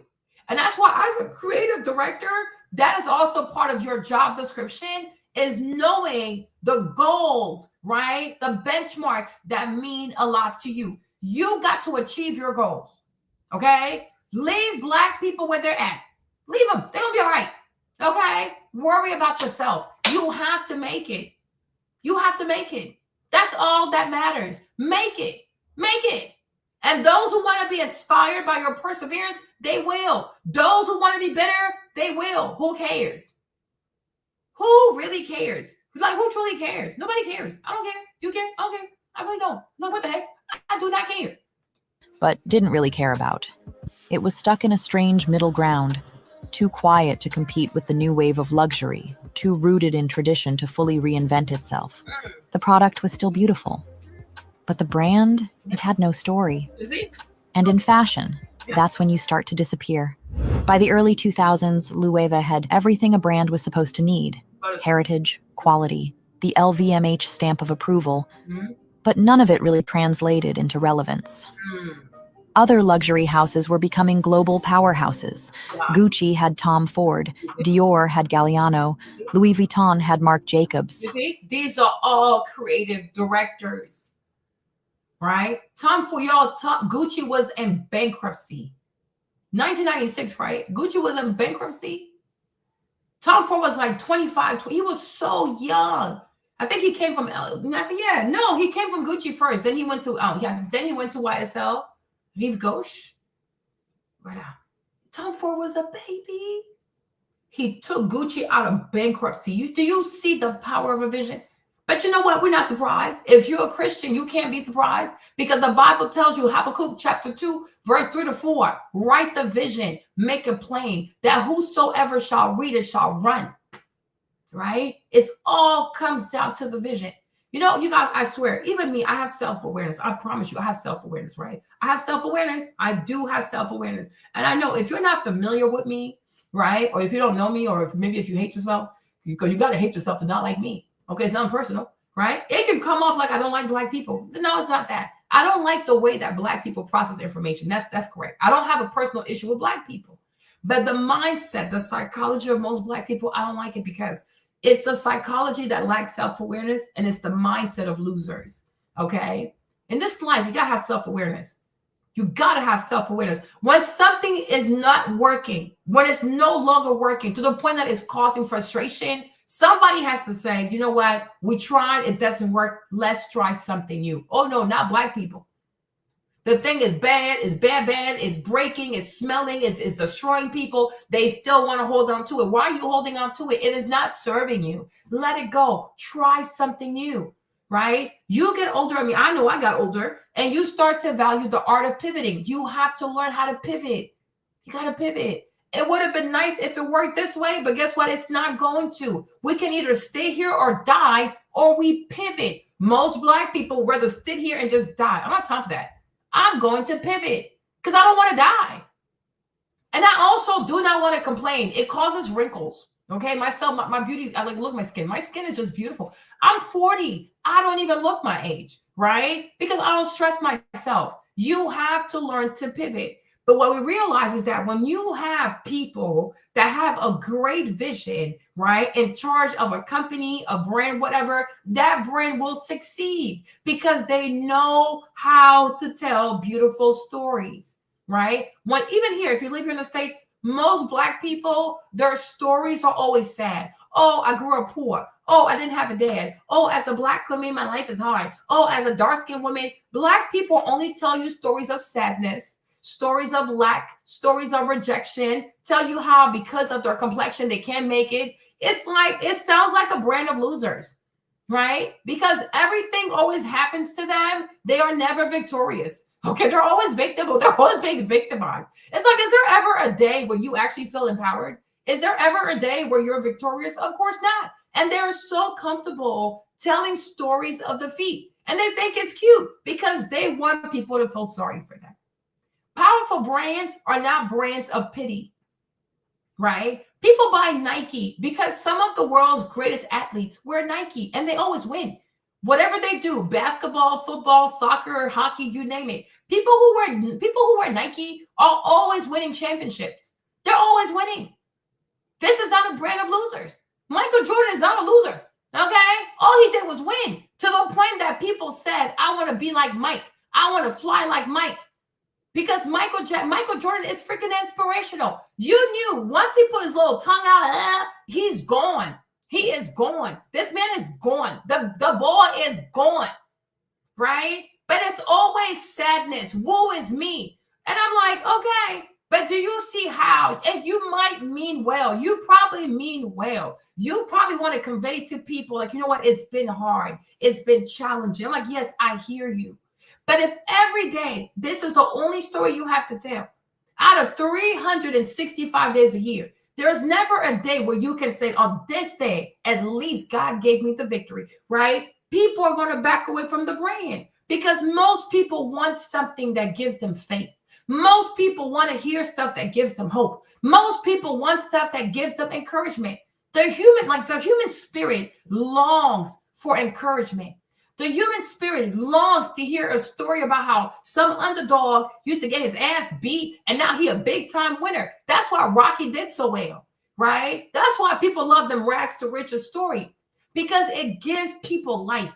It makes them believe, you know what? Maybe I shouldn't give up. Maybe I shouldn't take my life. Maybe it's worth fighting, right? But if all you hear is, I didn't have a daddy. I grew up poor. I grew up this. My daddy in prison. I'm dark skinned. I can't find a man. I'm Black. Well, okay, you know what? Every time you come up, it's always how you can never win because something. It is draining, right? You think if Louis Vuitton was say, oh, y'all, feel sorry for us. You know, we barely make our numbers. Can you please buy our product? Nobody is going to buy. If Dior was saying, oh, you guys feel sorry for us, please buy our dresses, please buy our bags, everybody gonna buy that shit. Okay, why? Because people respond to confidence. You know, the more you believe in yourself, the more other people start believing in you, right? The more you think you can do it, slowly but surely other people say, yeah, but maybe she can do it. Why not? Confidence. You have to wear confidence. And I didn't say arrogance. Confidence is I can really do it.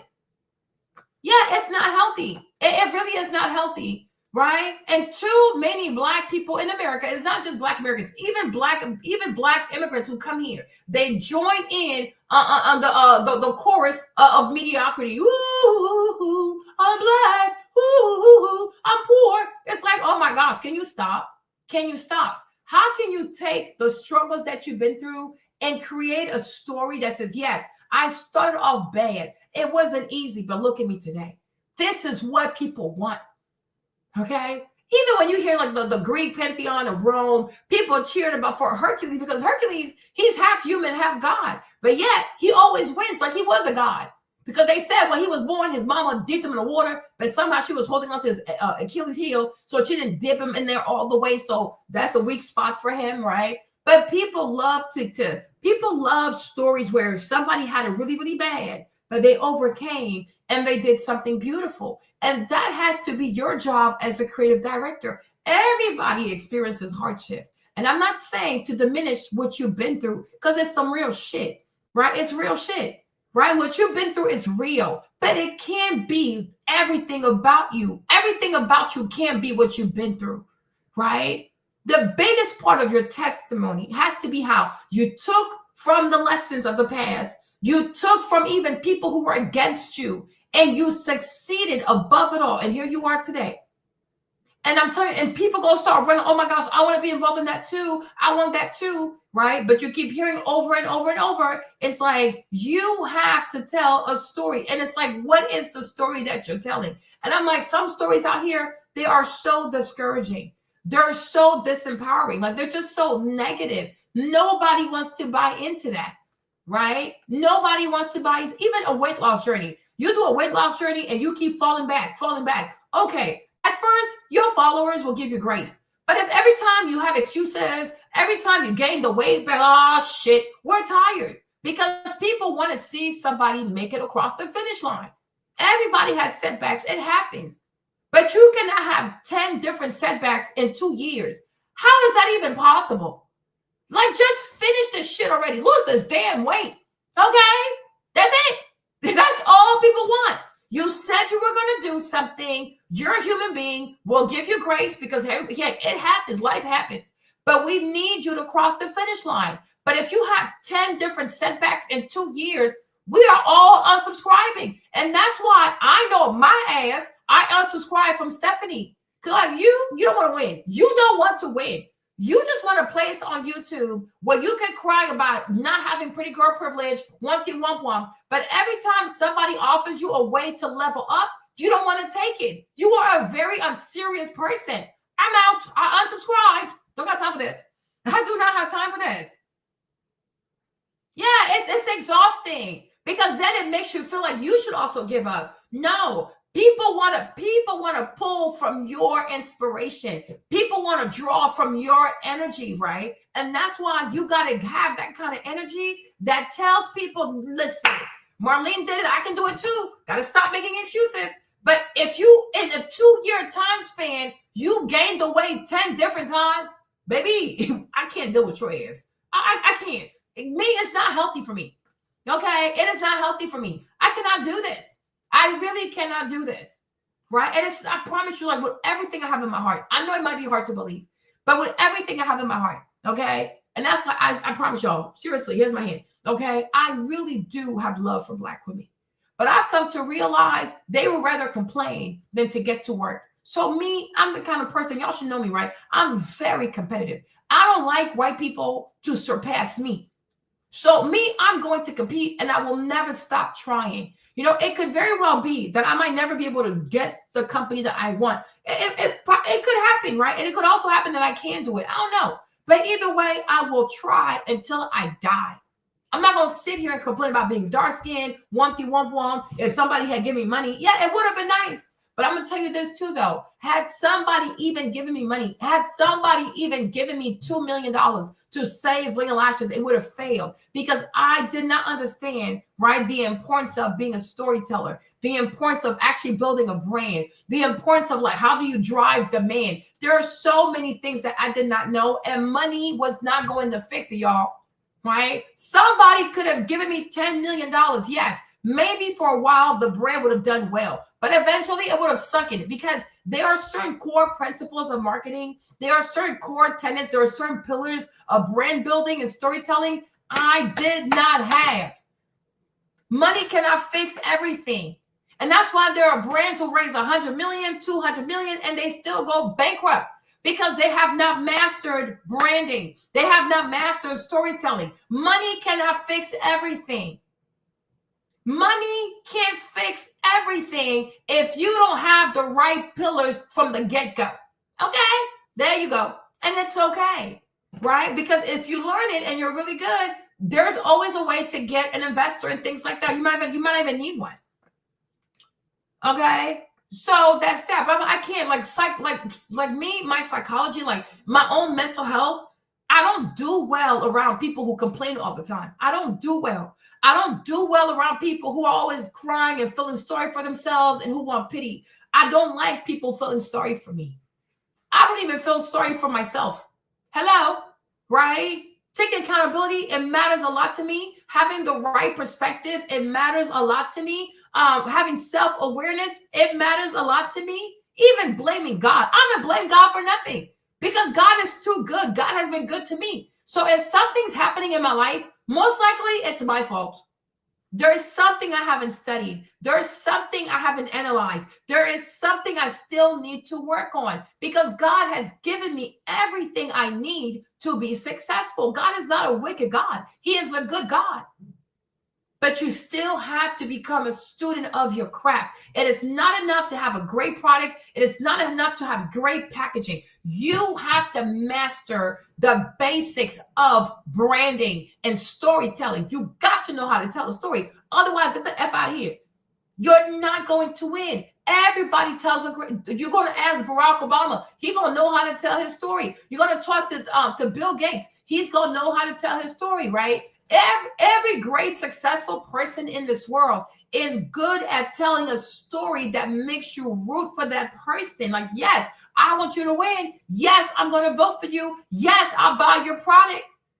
So if you don't have the support of the people, it's because you don't know how to talk to the people. And that is not their fault. That is your fault because you are the creative director. How come you don't know how to talk to these people?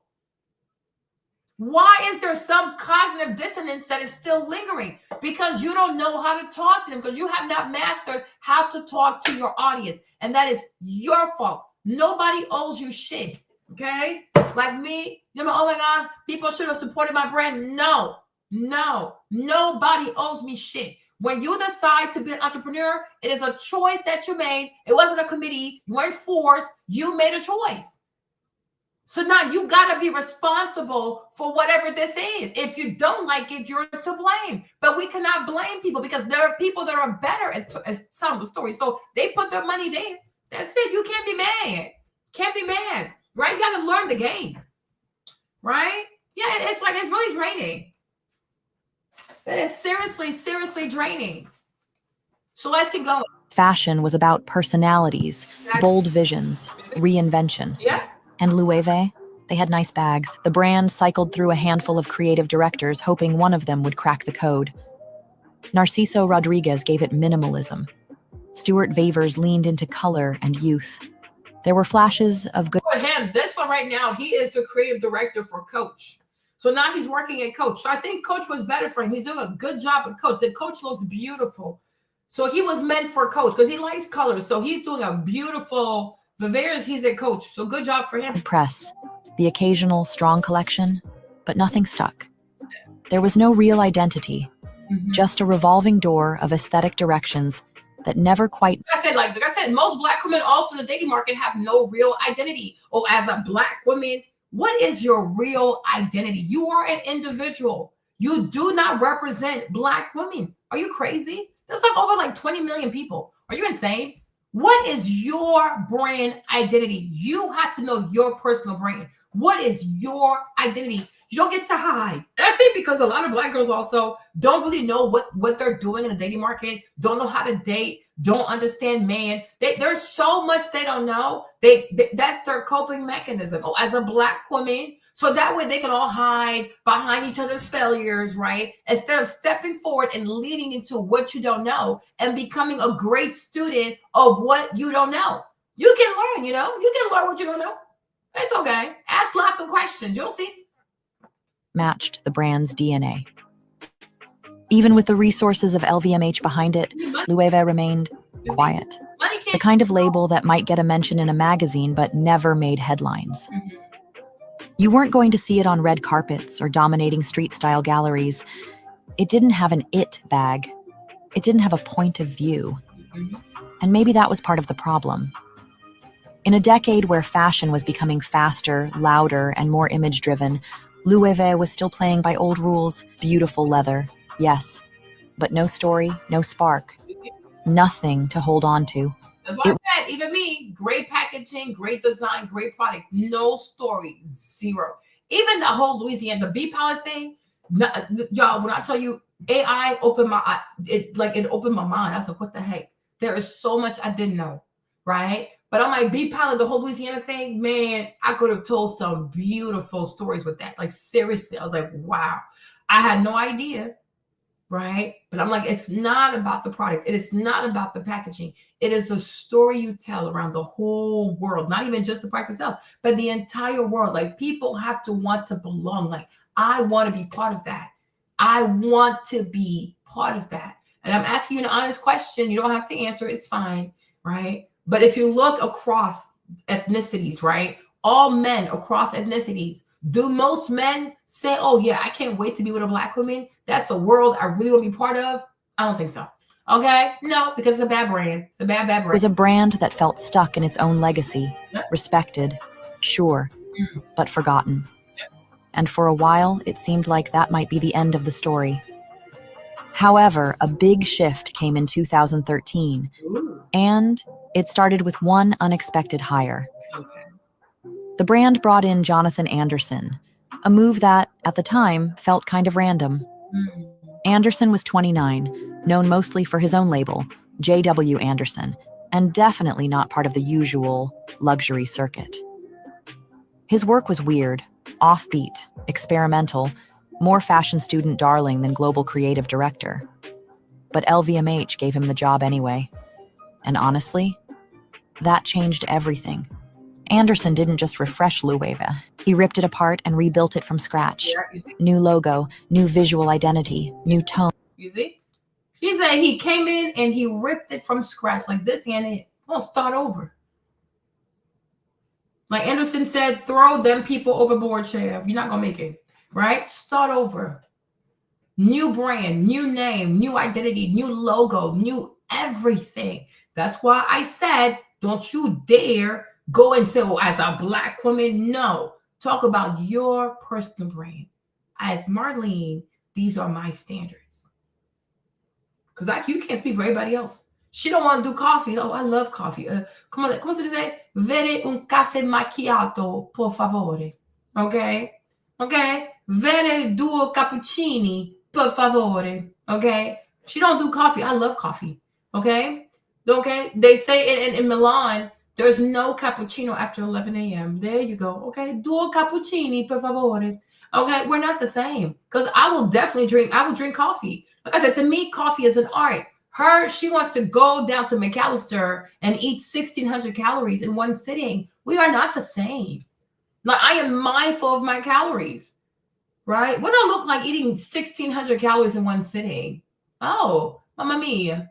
Okay. Oh, mamma mia. I will never do such a thing. Mangiano, todo mangiano. They're always eating. This is crazy. We are not the same. I don't eat all the time. There's more to me than eating food. But to a lot of Black women, eating food is they're like cows. They have this bovine mindset. All they want to do all day is masticate on food. Just masticate. Like, this is insanity. Girl, get you something else to do. Like, this is just crazy. No. Mangiano. Every day, all day. That's all you do? No. Okay. Due cappuccini. Okay. Due cappuccini, per favore. Okay, there you go. My little Italian stuck with me the other day. Okay, yeah, they love food. It's like, what kind of cow is this? Like, these are just cows. Okay, all they want to do is yum yum yum yum. Like yum yum yum yum yum. When are they not masticating on food? This is utterly ridiculous. Okay, I want to taste food. Okay. No, I'm not starving. This is insanity. So you see, they said he came over and he just tore it down. Sometimes this is what you have to do to your own culture. You got to rip it apart and start all over. You guys, listen to me. Listen to me, right? Because you know I will not lie to you. Okay? You know dang well. No, Kevin, it's serious. Like, you know dang well I will not lie to you. When I tell you I'm like working with ChatGPT, with DeepSeek, even both of that, but mostly DeepSeek and ChatGPT though, right? has truly made me rethink everything I thought about when it came to this bee palette, you guys. No, when I come back and relaunch that brand, it's going to be beautiful. The packaging, whatever the product, but it's like the story of like, Marty, you did it. I'm like, this is it. This is the kind of brand that investors invest all kinds of money. I get it now. I get it. I had to fail to get it. And I thank God for that.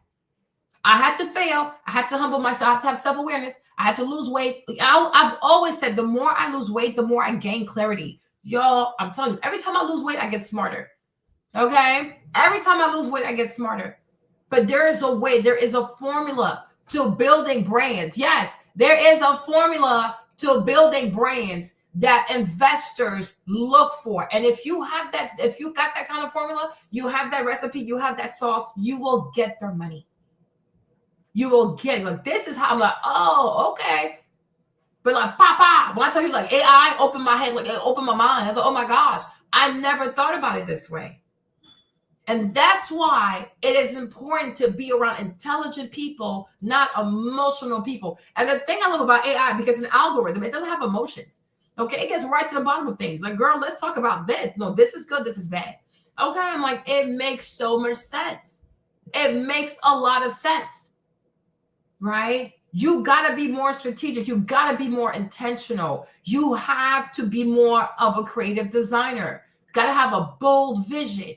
And sometimes you really have to start from scratch. Yes, sometimes the idea, like the name, the concept is good, but the execution is bad. It's just bad, right? I'm like, there is a better way of doing this. There is a better way of like talking about bees, talking about honey.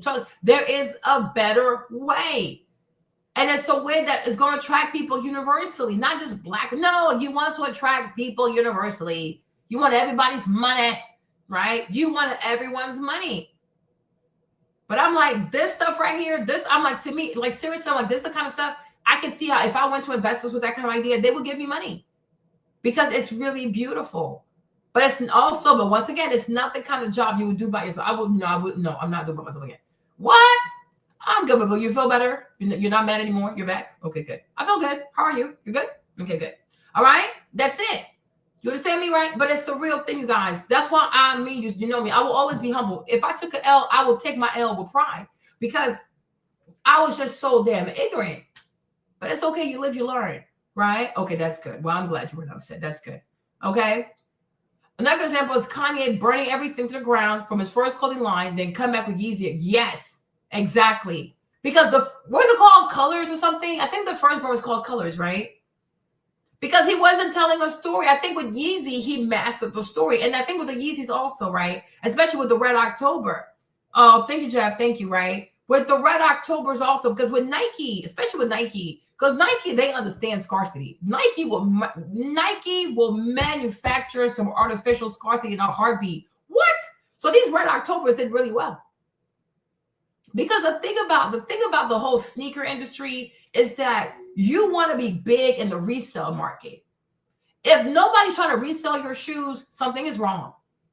Like, it's the secondary market that really makes a shoe. Like, if you have the resellers betting to get your shoes, oh, you got something on your hands. Because I think now, I believe last time I checked, the Red Octobers, they were going for almost like 15,000. That's how badly people want them. Like, now the Yeezys also, like the Yeezys, they go really hard in the secondary market. But there was a time where Kanye was like, oh, everybody should be able to afford the Yeezy. Everybody should be able to afford the Yeezy. And he damaged the reseller market. So the resellers didn't want to buy the Yeezys anymore because there was too many Yeezys in the market. There was just too many. Because I'm like, you got to be so careful when it comes to supply and demand. You got to be very, yeah. If the stuff don't go crazy with this hype culture, beast culture crap they talk about, if it don't go crazy in the resale market, you're not going to make even designer bags. If the resale market is not fiending for your bag, it's a problem. And this is why I also believe that Brandon Blackwood or Teflon, they went left because they made too many bags. This stuff is real. Once again, you have to hire people who understand econ and finance. Supply and demand is a real thing. And this is why also, not to be mean, not to be offensive, right? Black women have a problem because right now the brand, the mainstream Black woman brand is big on promiscuity. Promiscuity destroys the man. If women are out here having sex like crazy, they sleep with anything, they sleep with all kinds of men, they're on social media, they talk about penises, penis sizes, penis go left, penis got a hook. Listen, you are damaging the brand. Promiscuity destroys the man. You see, once upon a time, why men care so much about marriage that they were willing to pay dowry money, bride price, cut their left arm, left leg, you name it, because they thought these wives were virgins. Because a virgin was a premium product. Sorry to talk like that, but listen, right? So to have a virgin, he was willing to do it all. Today, most women don't want to talk about their body count because it's so disgusting. So when you do such a thing, you are destroying the man. Promiscuity destroys the man. It bastardizes the exclusivity of the vagina. So now the vagina is no longer exclusive. Everybody been in there. Everybody has been in there. So when you have too many promiscuous women in your ethnic group, it will destroy the demand for marriage. Because now most men think most women are hoes. So what's the point? Right? Who wants to be cuckolded? Right? And this is why you protect the brand. And that was the purpose of patriarchy. But a lot of Black women decided to listen to some goofy ass, unattractive, fat ass, white feminist, right? Who told them, oh no, slut your way out, slut your way out. Why would you ever listen to an unattractive woman when it comes to what you should do with your body and how you should be, positioning yourself in contrast to men? Never will be me. I will not listen to you. Okay, I'm not going to listen to you. You're crazy, right? So now we have a problem with the man. When you have too much supply in the marketplace, it destroys the man, right? So you need scarcity. When something is scarce, people will do anything to have access to it. But when you bastardize a thing, no one cares. That's why nobody respects water, because it's all over the place.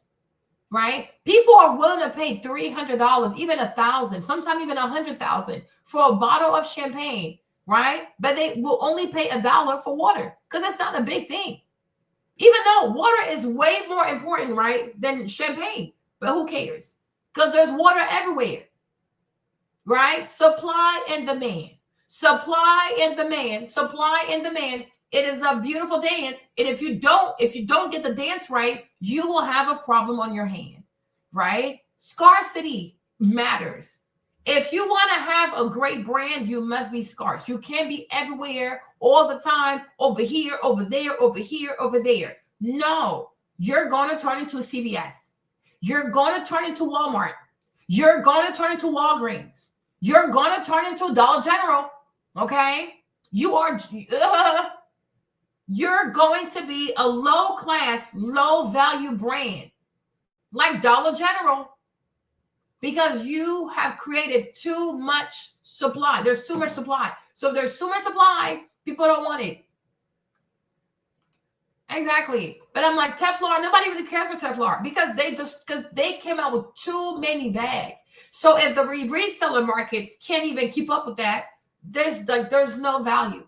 You want to have just enough that the resale market is even bigger and the prices are bigger, then you have a great brand. And you see that also with Supreme. Supreme, that crazy white man, he was good at that too, huh? Okay? He was really good. Supreme does not make a lot of stuff. Supreme is extremely stingy.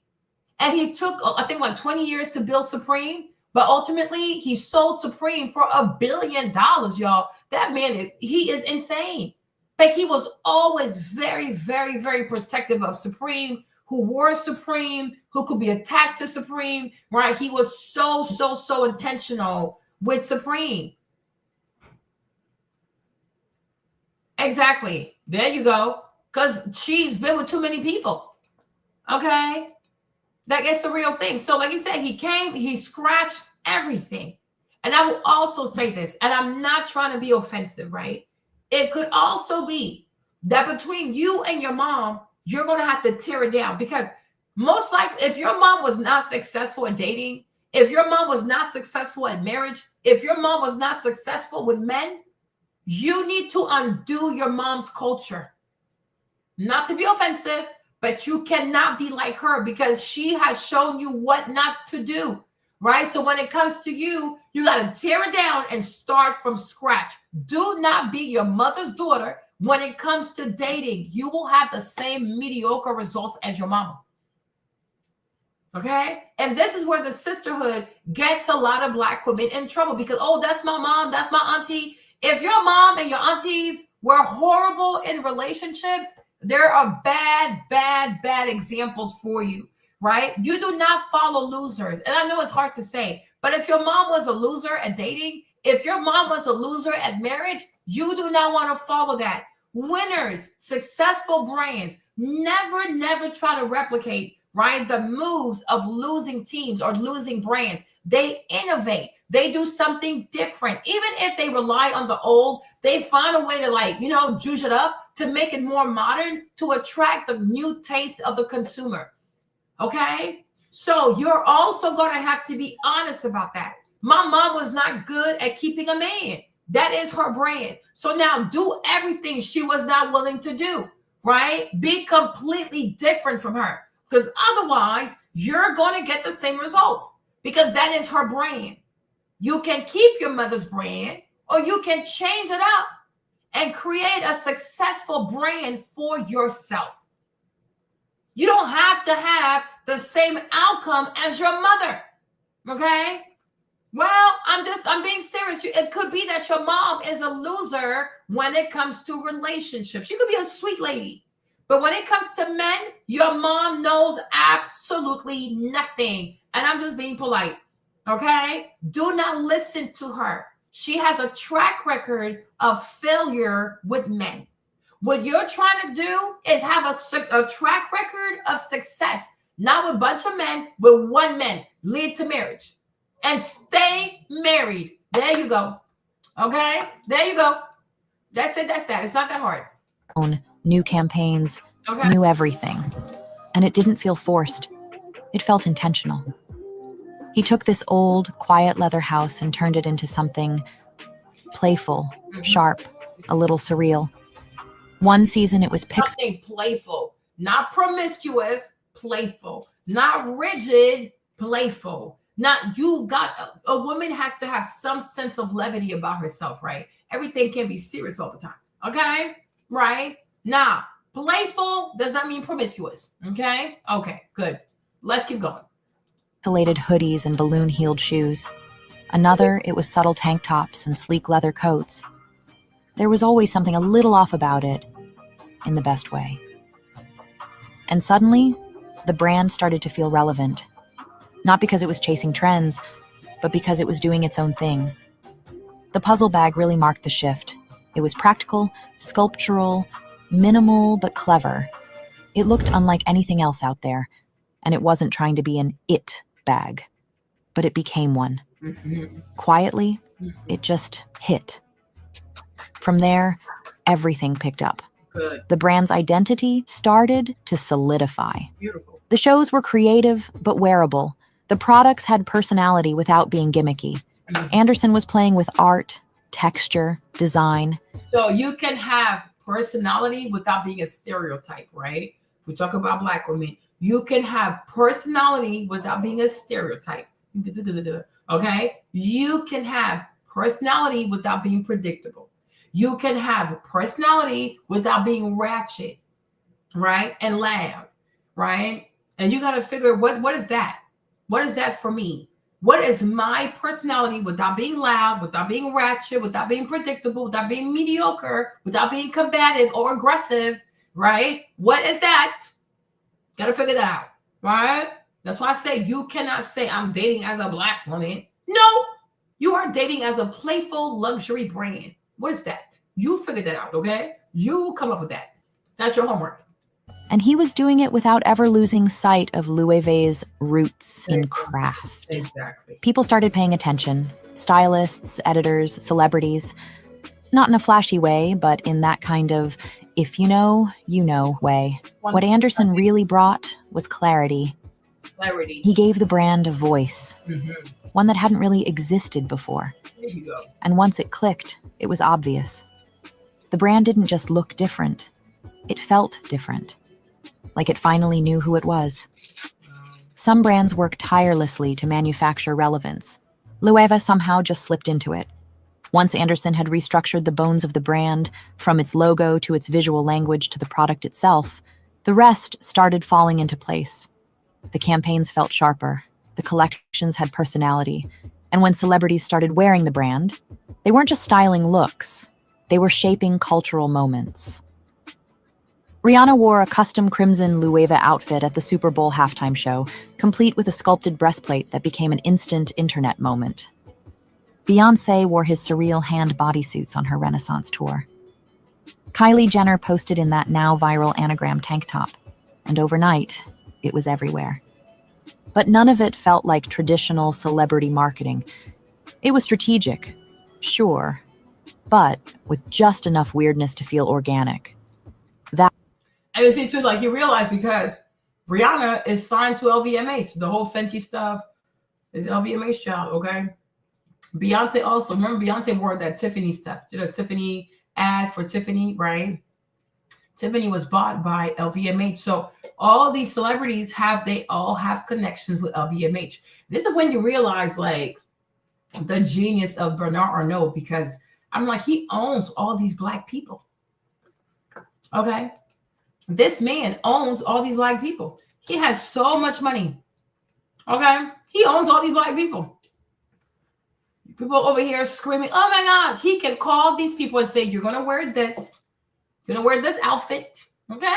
And they'll do it because he's the big boss. They all work for a white man. Okay? Welcome to the world. Right? But all these celebrities are all tied to LVMH. So it's natural to see them wear these probably because they're getting a call. You're wearing this tomorrow, right? Yes. Okay. Thank you. Bisous. Bye-bye. D'accord. Okay. This man, he's powerful, man. This crazy Pisces. He's a Pisces. We go. That was the genius of it. Anderson didn't flood the space. He curated it. There you go. The brand didn't show up everywhere, but when it did, it left a mark. Yeah. Then came the unexpected casting decisions. Sir Anthony Hopkins in a soft-spoken, minimal campaign. The White Lotus's Murray Bartlett in Loewe menswear, reading Kafka. Pieces that looked like they belonged in a museum just as much as a closet. There was always like pieces that belong in a museum as much as a closet, which is why I said Anifa, like when she shows you this picture, what does that do for people? Are you like, oh yeah, this belongs in the closet. This is a piece of art. I'm like, that's why I said like this picture, they could have taken this picture so much differently. Like they could have added more to this picture. Yeah, he's a Pisces. They can be ruthless when they want to, these little fish. Okay. I'm like, yeah, got a little bit more. Let's go. Is this push and pull, fashion as product versus fashion as concept. And Anderson let them exist side by side without explaining too much. If you got it, you got it. But it wasn't all pixelated hoodies and balloon heels. Anderson also gave people entry points, clean tank tops, sharp tailoring, classic outerwear, pieces that didn't scream for attention, but felt luxurious in the quietest way. Loewe didn't need a logo to sell you the fantasy. The fantasy was baked into the aesthetic. Still, the more a brand grows, the more cracks start to show. The anagram tank top was clever at first, minimalist, and instantly recognizable. But it spread fast. Too fast. Floor. What started as a cult item quickly became a saturation point. Same with the raffia totes. For every TikTok that showed them styled to perfection, another popped up comparing dupe versions online. It's the double-edged sword of going viral. Mass appeal can dilute the magic. There's also been some quiet criticism around the brand's sense of accessibility. The brand's art school tone, its surrealism and references, its gallery-style stores, they create a world that can feel niche, even alienating. If you're deep in the fashion world, it's thrilling. But for the average shopper, the meaning behind the pieces isn't always clear, and that exclusivity can start to feel intentional. Anderson managed to walk that tightrope for years, balancing the commercial and the conceptual, giving the brand credibility with both fashion insiders and a new, younger consumer. But it was always a delicate dance. By 2023, Loewe was officially a fashion power player, top of the list index. Wow. More than 800 million TikTok views, sold-out drops, celebrity buzz. The numbers didn't just prove success, they proved something even rarer: desire. And yet, through it all, the brand never fully lost its weirdness, its edge. There was always a touch of offbeat energy that kept it from becoming just another polished luxury label. And that's exactly what made people pay attention. But once you reach that level, once you've redefined the brand, captured the culture, and climbed your way to the top, the question isn't what's next. It's what happens when the person who built it decides to leave. It was only a matter of time. In early 2025, Jonathan Anderson quietly stepped down from the brand. He's going to Dior, so he's staying in, like, they're not letting go of him. He's staying in the LVMH universe. He's at Dior. And the lady from Dior, she stepped down. Maria Grazia, oh no, she's an icon also. No over-the-top announcement, no farewell runway moment. Just one final show in Paris, presented not on models, but on mannequins. Stripped back, almost like a scrapbook. And somehow exactly what you'd expect from Anderson. Understated, but full of meaning. A few days later, Loewe made it official. The new creative directors would be Jack McCullough and Lázaro Hernandez, better known as the duo behind Proenza Scholar. And that's when the questions started. Because yes, they're respected designers. They helped shape the downtown New York look in the late 2000s. Their PlayStation 1 bag defined an era. Their shows have always had polish, structure, and that art school sensibility. But Loewe isn't a blank slate anymore. It's not 2013. And Anderson didn't just refresh the brand. He built the version of Loewe we know now from the ground up. So where does that leave Proenza's arrival? In some ways, it feels like a safe move. Okay, let's move on from this. Okay, let me show you this. Let me show you what Maria Grazia. So she's been the creative director of Dior for almost like 10 plus years. I think she took the brand from $1 billion to $9 billion. That's a bad damn. Okay. And with her also, it's the same thing. Like, it's the storytelling, it's it's the art, is drawing inspiration from the past and then making it more commercial, right? I'll show you a little bit of the intro. I think it's also in French, right? Oh, God. Angelina Borrette, Ansori, Peter Marino. Il s'agit de deux collections en une collection croisière et une collection haute couture. Maria Grazia Chiuri dit au revoir en très grand à Dior. Une mise en scène. This was the last fashion show to say goodbye to Dior. So now, hold on. Let me show you right here, because she speaks in English a little bit. Hold on. Hold on. Place where other people, creative people, can collaborate together. So you create a place where other people can collaborate together. Another thing I think also that a lot of Black brands don't do well is create spaces for collaboration and to hire really creative people, because, you know, a lot of Black CEOs are very insecure, so they fear really, really smart people. I think when it comes to white-owned brands, they don't fear really, really smart people. They want the best, and they will pay you the money, because it's like, yeah, I'll make my money back. They don't mind. They have really different philosophies, you know. So I'm like, yeah, okay. Elle l'a restauré depuis 5 ans avec l'aide de toute sa famille. The family just say, okay, let's start it. We don't know where we're going, but we're together. Thanks God. Crazy family still. On l'a visité le jour de son ouverture. It was like an adventure, you know. And Maria Grazia every day was giving energy to everybody. So that's something. Le premier théâtre de la Comète avait été fondé ici même. Made in knitwear. So nobody can imagine that now with the new technology you can arrive to make a pret-à-porter that is so sophisticated, so light. Des épis de blé en fil d'argent et des écumes de ruban aux épaules.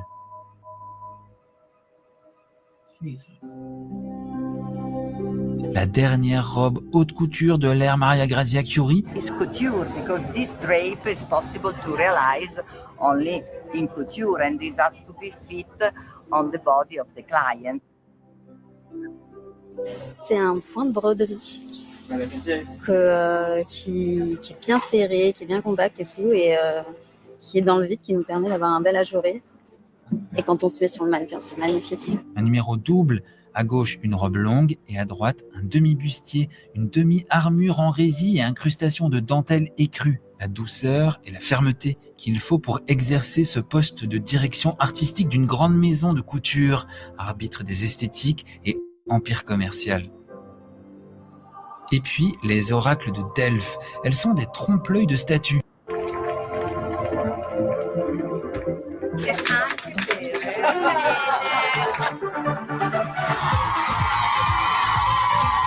Première femme à occuper ce poste chez Dior, Maria Grazia Chiuri a inscrit le féminisme au cœur de son projet. Elle n'a pas hésité à transformer le podium en une tribune. On devrait tous être féministes, toutes et tous féministes, quitte à bousculer les codes du luxe. Sa vision a trouvé un écho commercial retentissant. Son You said like her vision, like she changed Dior commercially. Like y'all, this lady she is something else. She deserves her job. Haute, partout. Ses silhouettes de grands tutus, partout. Ses petits escarpins à bris de ruban Jadior, partout. Une garde-robe pratique, confortable, avec une obsession pour l'antique. Fini les talons hauts systématiques. Et toujours les fleurs, celles de Dior, mais revisitées. Plus sauvages, plus proches du champêtre, mais résistantes. En hommage à Catherine Dior, la sœur du couturier. Mais aussi le thème de la superstition, les cartes de tarot, obsession. Souvent critiquée, parfois incomprise, Maria Grazia Chiuri a tenu bon. Son passage chez Dior restera celui d'une femme qui n'a pas seulement vendu des vêtements, et le chiffre d'affaires de Dior a explosé jusqu'aux 9 milliards annuels. She took Dior to $9 billion in sales annually. One person. You guys, it matters to have a beautiful vision. It really does. Mais elle a offert à ses clientes des manières de s'affirmer, laissant son empreinte bien au-delà de la mode. I've learned a lot because she's an amazing person. She's fantastic. J'aime sa façon de contribuer avec la culture et la mode. So beautiful. I want to cry because I'm from here.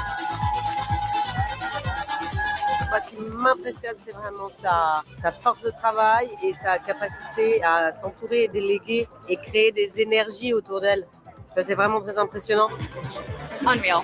Fantastic. Oh là là. Viva Maria Grazia. As with many things in life, everything makes sense when you look at the history of from where she started to where she came from.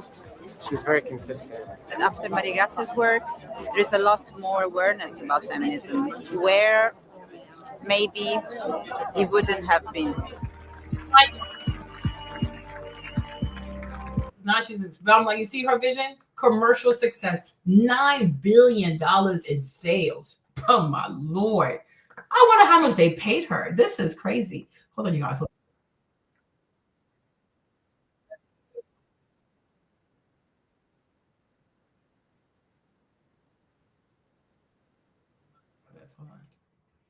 Let me show y'all this video that I saw as well.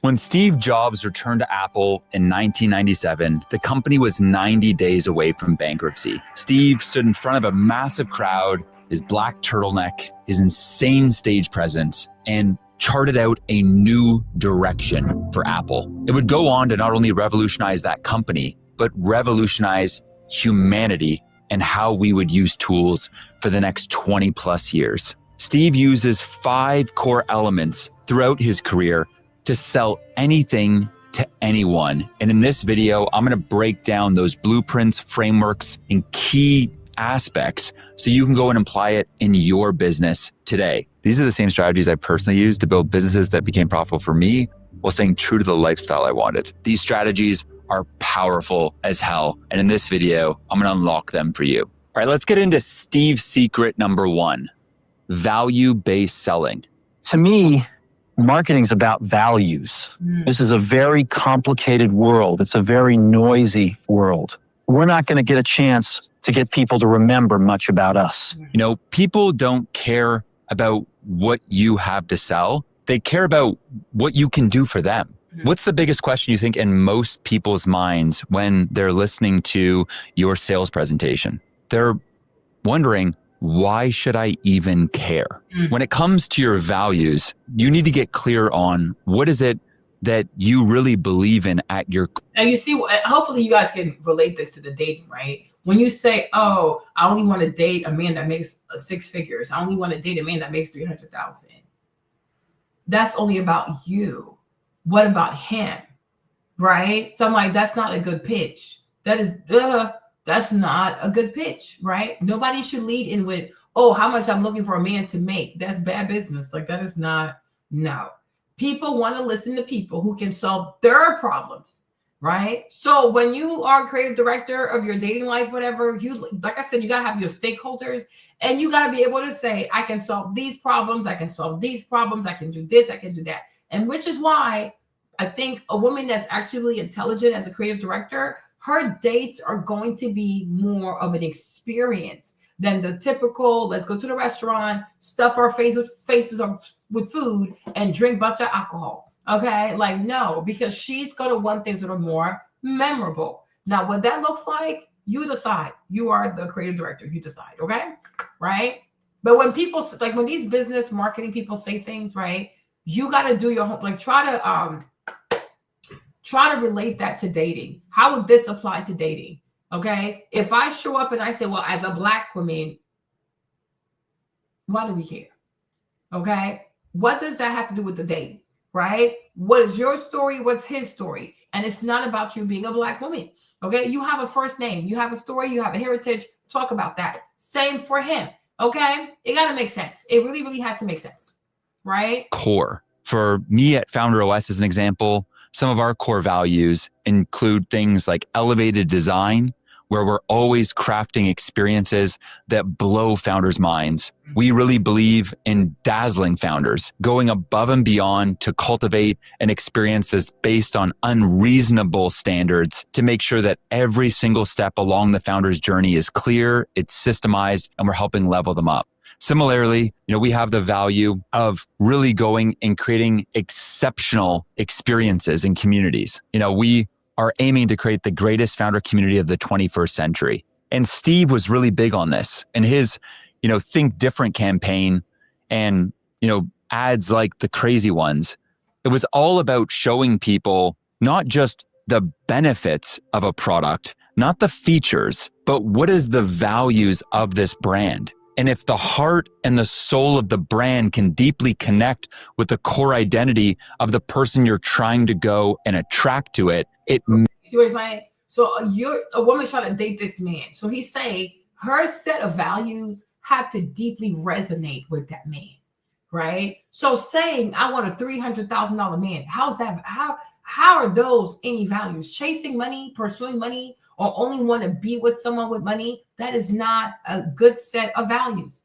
right? You said, oh, building family, raising children, you know what I'm saying? Making our own food. Maybe one day we'll grow our own food, right? Health and fitness, wellness, taking great care of ourselves, traveling the world, being able to save millions for retirement, caring about money, investments, right? What are your values? How do you add value to people, child? Okay. Do y'all get this? Right? Hopefully you're not asleep. Okay. Do you get what he's saying? Right. And so once you have a very attractive set of values, right, the stakeholder will say, wow, this deeply resonates with what I'm looking for. Right. And you'll notice that also a lot of people who create these crazy brands that go on to be worth billions and billions and billions of dollars, they will usually say, I was not doing it for the money. I really cared about X, Y, and Z. I truly cared about this problem. I really cared about this, and that. So therefore, this is why I did this. Now, can it be? It helped a lot of people, so now I'm rich, right? But they never lead with, oh yeah, I can wait to be rich, right? Whereas I feel like sometimes when you see a lot of Black business owners, you can tell that their main concern is making money. Because as soon as they start to make any kind of money, it's a house, it's shoes, it's bags, it's this, it's that. Because you could tell they only cared about money, because otherwise they would have reinvested the money into the brand and created products that no other company has, right? But they don't do that because they spend the money, because it's all about the money, right? You never want your brand to be, I am all about the money. That is not a good brand. That is the brand of a sex worker. That is the brand of a prostitute. That is the brand of a gold digger. You don't want that to be your brand. If your goal is marriage, you need to have the brand of a wife. And a wife, her set of values are going to be more so towards family and tradition, right? Family and tradition. So you have to think about that as a creative director. If what I'm going for is to be a wife, my values have to align, right, with someone who wants to be a wife. The brand has to make sense. You can't say my brand is this, but my messaging says something else, right? You can't say, well, I have a classy brand, but then we find you at the hookah bar smoking on hookah. It don't make no sense. Classy people don't smoke hookah, right? You can't say, oh, I have a classy brand, but then we see you at the strip club. It makes no sense, right? So whatever the brand is, the messaging also has to match. So if you're trying to build a brand that says wifey, you also got to have the values, a set of values that align with being a wife. And most of those values are going to revolve around tradition and family, not money, right? Because based on your vision for family, I think anybody with some kind of sense is going to know, yeah, this is going to cost a lot of money. This ain't cheap, right? But you don't have to say, this is how much I want. You just have to explain what the life looks like. And those who have intelligence are going to know it requires money. What's understood does not have to be explained, okay? Just like that, all right? Magnetizes people. And it's not just about, your mission, your values, your vision, but it's much more about the soul of the brand and what it's all about. Mm-hmm. So what are your values? Mm-hmm. What are 5 core values that your brand stands for? Exactly. That when you're selling people, you can connect deeply with those values first, because there's a big opportunity that most entrepreneurs miss. They miss the opportunity to talk about, what they really believe in. I know that when I am selling someone, oftentimes the thing that stands out most is that people can tell that I deeply care. And this is something that I learned from Steve Jobs. There's a famous clip of Steve, and you can probably check it out right here. What's it like to get rich? It's very interesting. I was worth about over $1 million when I was 23, and over $10 million when I was 24, and over $100 million when I was 25. It wasn't that important because I never did it for the money. It was about making an impact for humanity. Steve never cared about being the richest guy in the graveyard. It was about creating something that stand for beauty, for simplicity, for sophistication, and could generally make an impact in millions of people's lives. I think Steve is super underrated, actually. There's all this talk these days about entrepreneurs like Elon Musk or Jeff Bezos. But meanwhile, I think that Steve is basically still the one majorly responsible for the market cap of Apple, which is now over $1 trillion. They're still benefiting from Steve's innovations 20 plus years ago, like the iPhone and iPad. And to think that someone... And so it's like, you can create a vision that's so powerful that even after you die, people are still eating off your vision, right? So if it's a mom, for example, even when she dies, her kids, her grandkids, her great-grandkids, why? Because she would have created a certain set of tradition, certain set of family values for that bloodline that even when she's no longer alive, everybody maintains those traditions. And because of that, they go on to have great lives. So you'll see why it's so important to have a vision, because it's not just for you. Because if you're really, really good with this vision, a lot of people are going to be successful because you put this vision in place. Okay? Okay. All right.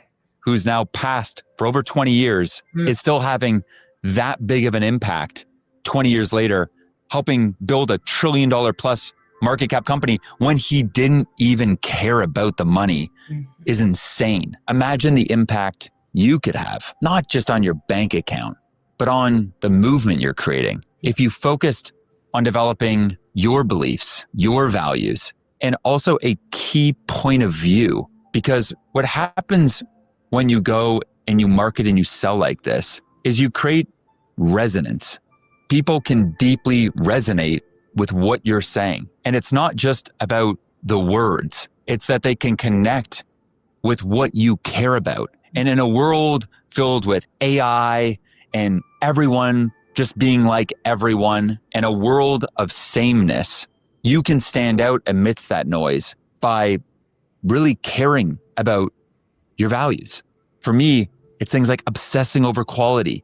It's things like elevated design. It's being insanely simple with everything we do with Founder OS and helping founders build these systemized empires. And the more we show we care, the more that we put these values out to the world, the more that people with similar values are attracted to us. Now, it's all good to have, all your value-based selling and all your values nailed down, but it's nothing if you don't have this next secret nailed. And the next secret is Steve's secret number 2, insanely simple. Simplicity is the ultimate form of sophistication. This is a quote from Leonardo da Vinci. I know it's something that had a massive impact on Steve's approach to products. From Steve's study of things like, Zen, he came to learn that keeping experiences as simple as possible was what was going to help Apple stand out long term. You can see. And even that might be why. So sometimes a coffee date is not that bad. If you keep things simple, sometimes it makes them more memorable, right? This when Steve was developing the iPhone. At one point, it had, one button on the screen. And at that point, Jony Ive and the team at design there thought that they had done it. They had created a phone so simple it was ready to go. But Steve encouraged them to even remove that button so that the screen was buttonless. And at the time, this was insane. This is a time where BlackBerry existed. You had your Razr Motorola phones with buttons on it. Shout out, Razr, such a great phone. And Steve was like, no buttons. And this is just one of many examples of Steve getting down to simplicity. And it wasn't just in his thinking towards products. It was in his approach to selling as well. You can see this in the ads like Think Different, right? Where it's just 2 words, but inspired a generation. Or in ads like the Crazy Ones, where the simple concept of just showing people over history that had reinvented their given areas and were crazy enough to change the world. And then associating these people with Apple the same way that, Nike used athletes to inspire people to just do it. It was a simple concept and delivered magnificently. When you're going and selling people, you got to keep it insanely simple. If you go and you're talking about all these benefits, all these different features, you end up just confusing people. And when people get confused, they close their wallets. But when you give people clarity, you help them understand exactly how you can help them. And as much as we like to think of we're saying here, give people clarity. Are you guys asleep? Are you still here? You're in the comments, okay? Give people clarity. So which means also like on dates and stuff, I'm not saying you should have a conversation, but don't ramble about nothing. Right? I feel like a lot of people ramble, huh? Don't ramble about nothing. The things you say should be clear. There should be clarity in your speech, which means if you have to practice talking, you should do it in the house. You should do it from the mirror. Okay, you should act like you're on a date and then talk to yourself. Ask yourself questions and answer and see if you ramble. Right? So if you are a rambler, I don't know, I just like, go. Okay, a good example is Cheyenne Bryant when she went on the podcast with Cam Newton and he asked her where she was from. Something so simple as like, I'm from LA, turned into a whole 15-minute description about where she's from. My daddy, my mom was like, nobody asked that. He meant like in terms of geography, where are you from in America? That's it, that's that, okay? So if you have a tendency of rambling also, you might want to work on that. Because the more you ramble, the more somebody might not want to call you back, okay? The more you ramble, the more someone might not want to see you again because you talk too damn much, okay? So somebody asks you a question, your answer should not be more than a minute. Get to the point.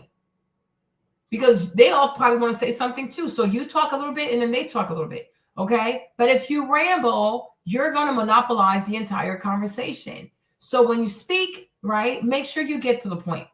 Have clarity in your speech, all right? But I do feel like the more you work on your branding and stuff and your storytelling, you should be better at answering questions. And the way you answer your question has a lot of clarity to it and not so much confusion, okay? Do you get me? Y'all in the comments? Do I still have a channel? Okay. Y'all can still see the screen. Do you see me? Hello? Are you here? Write in the comments so I know you're here. You guys still have a channel, child. What do I know? Humans being rational when it comes to purchases. Most purchases are actually just deeply emotional. And so when you're simple, you can tap into the core emotions that people have and inspire them to take massive action. And so how do you go and apply insane simplicity to how you sell? That's where the next secret comes in. Steve's secret number 3 is the rule of 3. Today, I want to tell you 3 stories from my life. And the first thing is, it's dramatically faster. 2, thinner. 3, it's lighter as well. So, can you guys see the screen? I don't see your comments. You guys still here? Okay, good. I was like, are you guys okay? Y'all really quiet. So I'm like, are you guys here? Okay. You want to go and sell someone. And when you think about your product, you can think of 20 ways and 20 reasons that people should go and buy it. So what do? Do you go and create a sales pitch that intricately weaves all the 20 benefits of what you do and packs your sales script or packs an ad or packs your content with as much of those benefits as possible? Well, no, that's probably exactly what Steve would advise you not to do. So what he's saying here, right? Let's say you're on a date or you meet someone first date, second date. You might say to yourself, oh, if I tell him all these cool things about me, he'll like me more. And then he's more likely to invite me on a second date or a third date. What he's saying here is, no, don't do that. Don't give too much on the first date or the second date, because even though you mean well, you might overwhelm the person. Oh, damn, that's a lot. Oh, damn, she talks too much. Oh, she's a lot to handle, right? By not saying too much, like saying just enough, right? By not saying too much, but saying just enough, here's what's going to happen. You keep the person able to have clarity, and also you allow yourself to maintain a certain mystique about you, right? Because just like an experience, you want someone to intentionally try to get to know you more so that every time they spend time with you, they discover something new about you, right? You don't want a person to meet you and then on the first date, they know everything about your life. That's not even safe, actually. Okay, you should always have a certain amount of mystique about yourself. So you slowly want to drop breadcrumbs about who you are, what you like. But it's like every day, every date, every interaction, the person slowly gets to know a bit more about you, right? So they slowly get to put up this whole image of who you truly are.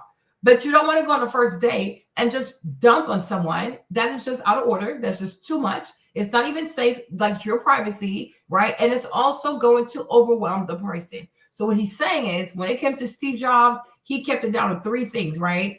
3 things: keep it simple and preserve clarity. So that way, okay, I have a pretty good image of who she is, right? But then as they keep getting to know you, it's like a little bit of breadcrumbs there and there, right? Eventually, okay, now I know who she really is, right? That's what he's saying.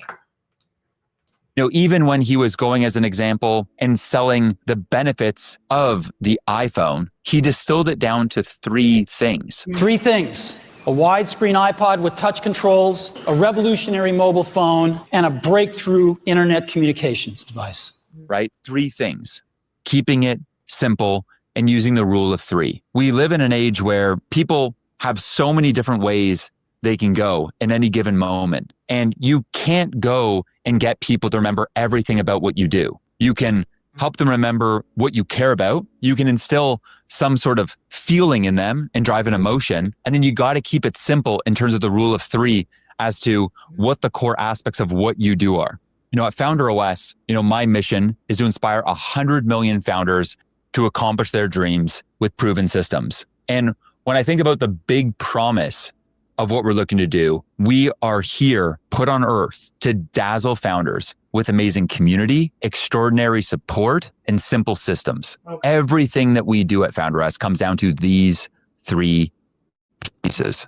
And so when you go and you're thinking about your product, what are the 3 core aspects of your product that people need to know, they need to remember, and they should deeply care about? When you go and you've gone and synthesized those 3 core benefits, and you've stacked that along with keeping it insanely simple, and then stacking that with your values and why these matter and why you care about them so much, you're now beginning to sell like Steve. And so you've got that all stacked up now, and you think you're really actually hitting the ground running here. Things are moving, but you're missing one core secret that I've learned is Steve's probably most powerful weapon. Steve's secret number 4, energy matters. Steve was notorious when he was going and unveiling any of his products for rehearsing those presentations hundreds of times. I didn't sleep a wink last night. They actually began with just pen and paper, sketching out not just what the benefits of the thing were, but what's the story? Why should people... You see what he's saying? You see? What is the story? You're going to have to figure out what your story is. And I'm telling you, I don't want to hear about, I'm a Black woman. If you write that shit, I'm punching you in the face. Okay? I don't want to hear that shit. Okay? As a Black woman. I don't want to hear that. Your name is not Black woman. On your birth certificate, it doesn't say first name Black, last name woman. That is not your name. Okay? You have a name. Write your personal, individual story. That's what we want to know. Right? Make it memorable, make it easy to remember, make us care about your story. Like, oh wow, like this is really beautiful. And damn, she's dope as fuck. Right? That's what we want. Okay. But you see, he's also saying the story. You got to tell a story. And I'm telling you, like from Black businesses to Black individuals, Black people are horrible. They're just horrible storytellers. Okay. And then when they do tell you a story, it's always doom and gloom. Like, what the what? It's always so damn sad. So make sure, even if there are parts of it that are sad, pick it back up, make it sound positive. Do not linger on the sad part. Oh, I'm on my healing journey. How long you been on there? Oh, the past 3 years. Bullshit. Okay. If you're going to talk about your healing journey, you better bounce quick. Do not linger on the healing part. Do not linger on my ex this, and I have to recover after my ex. Who wants to hear that shit? Okay. This is how losers people talk. This is loser talk, right? Winners, yes, they address that something went wrong, but here's how I fix it. Like, we got to move on. We don't linger on the sad part. We don't linger on defeat. We don't linger on the things that, didn't work out. Like, no, it didn't work out, but now here I am. Bum, bum, bum, bum, bum, bum. You have to know how to quickly turn that page, okay? Because otherwise, you're going to lose people. You are going to quickly lose people. You have to work on becoming a great storyteller. And also, remember, AI can help you. Okay, you said AI help me come up with my narrative arc. Okay, in the dating world. Okay, you know what I'm saying? So, like, you definitely have to do that. What is the story? How do you make it emotional? Not a negative, woe is me emotional, but like, wow, this is a beautiful story that shows resilience, that shows family values, that shows compassion, that shows dexterity. I don't know. You come up with something that will make somebody say, wow, like if this was a movie, like I want to watch this movie. Like, this is so crazy. Like, this is so inspirational. Okay. You got to be inspirational. You have to be inspirational. You got to give life to people. Okay? There you go. Got to give life to people. People care. And he was deeply involved with every detail of the presentation, of the product development, and everything in between. Your founder energy matters. There's this big concept that people have been talking about recently, but I think has existed for hundreds of years, which is founder mode. Founder energy. Inevitably, when you're building a company, no one's going to care as much as you. Exactly. And that's just the hard truth of it all. And so you've got to infuse your product, your brand, your team with your energy. When I've gone and surveyed people and asked them, okay. Oh, so this is it. You also have to do an energy check, okay? Energy check. Are you the type to say, well, if it happens, it happens. Okay, you got bad energy, you're going to lose. Are you the type to have excited energy? I believe, therefore it will. That's amazing. That's good. That's good, right? What is your energy, right? Or I'm just waiting for God to bring me a husband. No, it will never happen. You're not going to get married. Move out the way, okay? God is not responsible for giving people husbands, okay? That's not how it works. You want something, you go out there, you find it, right? You will do your homework, okay? You'll work hard. You will make it happen. You have to learn how to date. You have to learn how to talk to people. You have to learn how to tell a story. You have to learn how to sell yourself. You got to learn how to have a great pitch that makes people say, wow, I would love to get to know you. Wow, I would love to propose to you. Wow, I would love to marry you. It is your job. What is your story? Okay. What is your energy? Right? Do you take ownership of your dating life, or are you the type to say, well, it's not going to happen for me. Oh, I'm waiting for God. Well, if God wants it to, oh, God willing, girl, you're a loser. Move on. Just go sit down somewhere. Okay? We don't have time for this. All right? So energy matters. And I hope that you have the energy of a winner, somebody who believes, okay? Who believes, who wants it, and who's willing to work for it and understand it until you can get to a place where you have some kind of, mastery of this matter, okay? What caused you to go and convert to Founder OS? 63% of people that I've gone and surveyed have told me that, Matt, it was you. It was your energy, your vibe. It helped build trust. I knew that you cared. I could sense it through the video I watched, or the X thread that I had read from you, or the LinkedIn post, or the Instagram reel. It's your energy, Matt.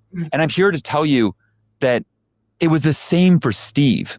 John Scully took over after he booted Steve out of Apple. And this was some seasoned executive, came from Pepsi. Everyone thought it was time to bring in a professional CEO. But Scully didn't last. Why? Because he didn't have that founder energy. This was some suit, some corporate dude that didn't understand the soul, the values, the intricacies of Apple that made it a shining star. He brought other company modalities, other ways of doing things, and slowly eroded the company and nearly drove it to bankruptcy. Over a 3-month period, Apple's profits plunged by more than $50 million. Now, Steve's energy, I would distill it down to he cared a ton. He was a visionary.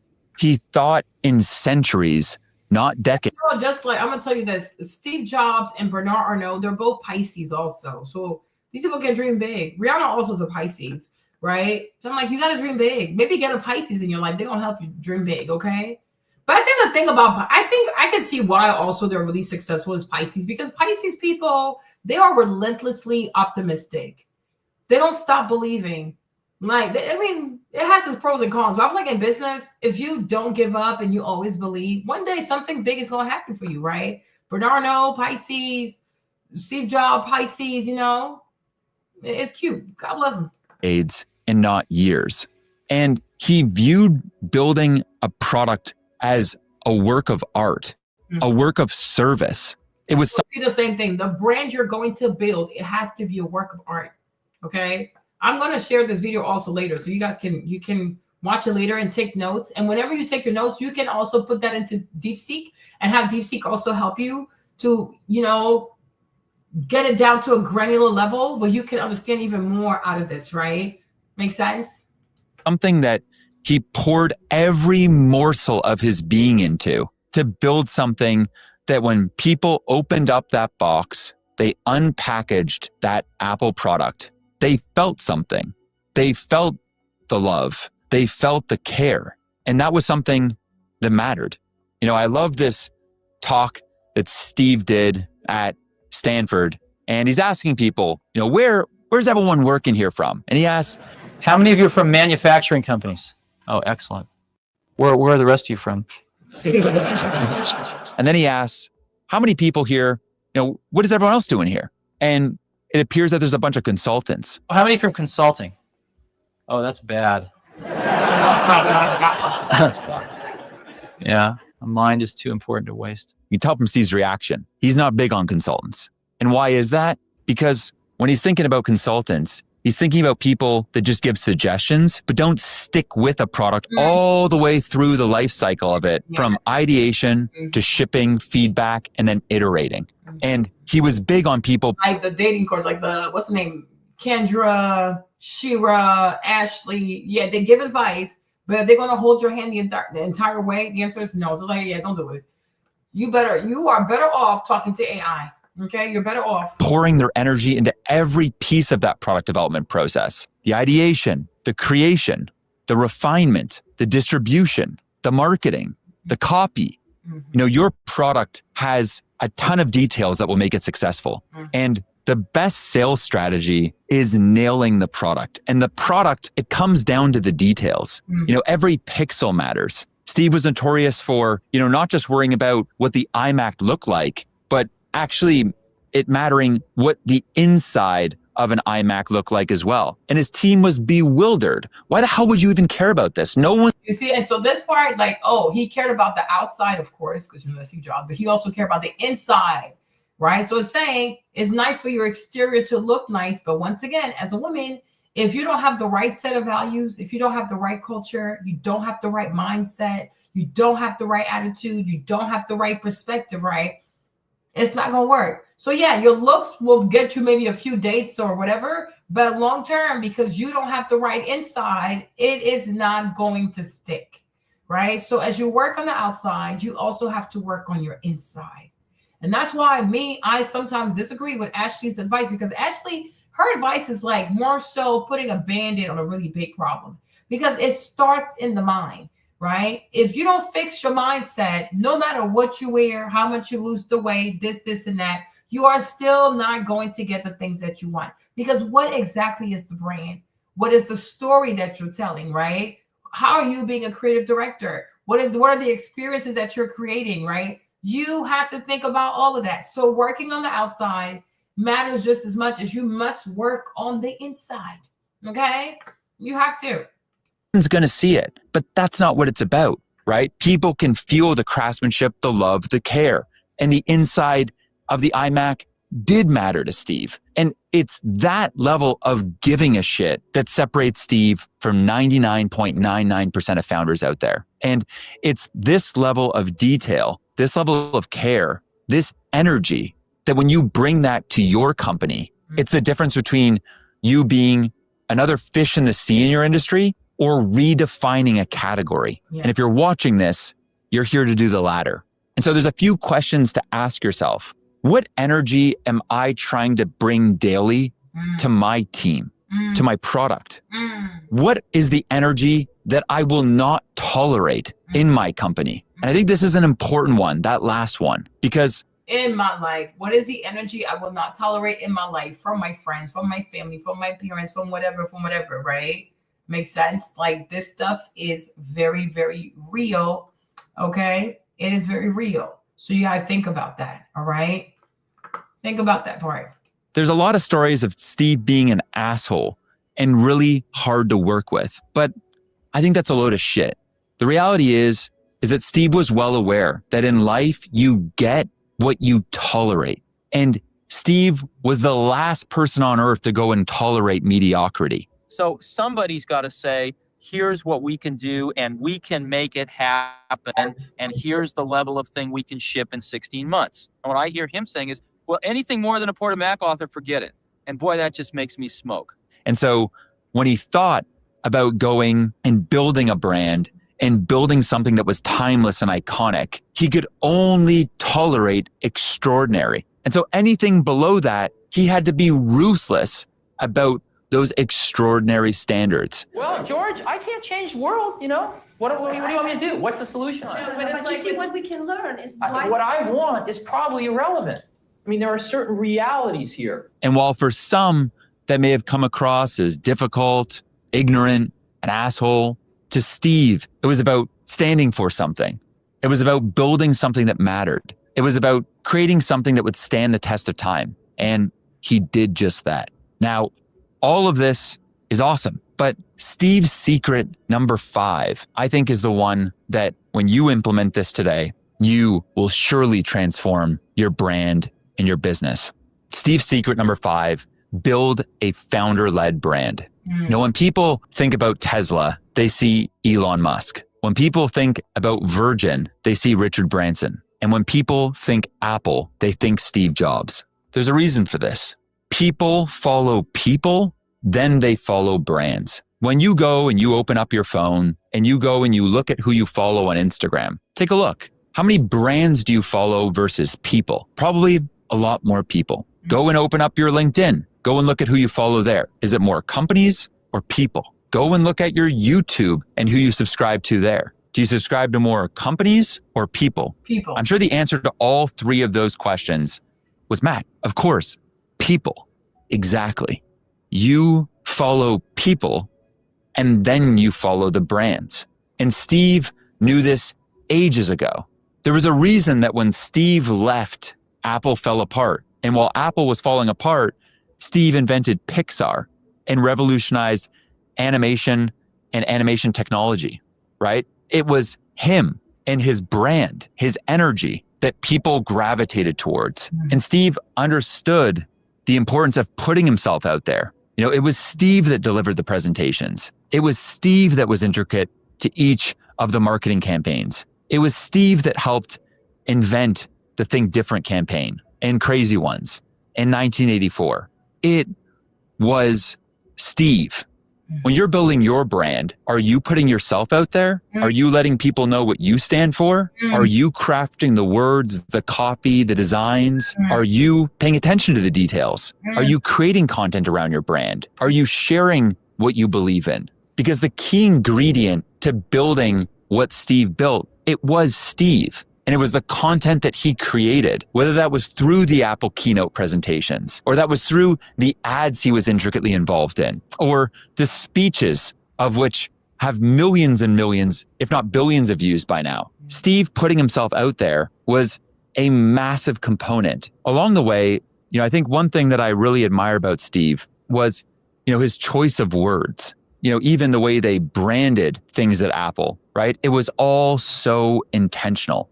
iPad, iPhone, iMac, even just the nomenclature of naming all their products like that shows a level of intention. And when you're going and building your brand as a founder, are you being intentional about the words you use, how you name your things? I like to call this your content intellectual property. It's how you speak about your product. At Founder OS, you know, we have YouTube OS, LinkedIn OS, Audience Growth OS. You know, there's also terms we have like your content GPS or your personal media company. And all of these describe the core systems that are needed to create an amazing, memorable founder-led brand. By doing this, we've attracted a community of over 2,000 founders to Founder OS. A community of people that believe that we are stronger together, that together we can go and create a better future and build movements around what we're doing. Because as founders, you know, we have the power to go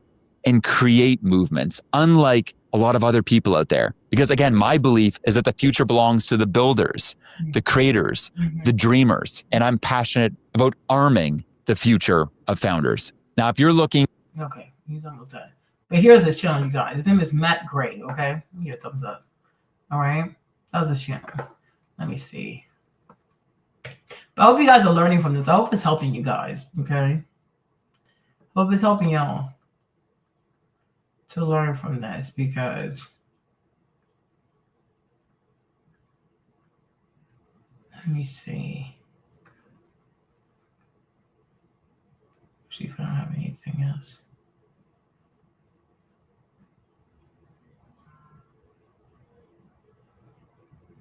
Let me see. I think we can finish with this one. A little bit of this one.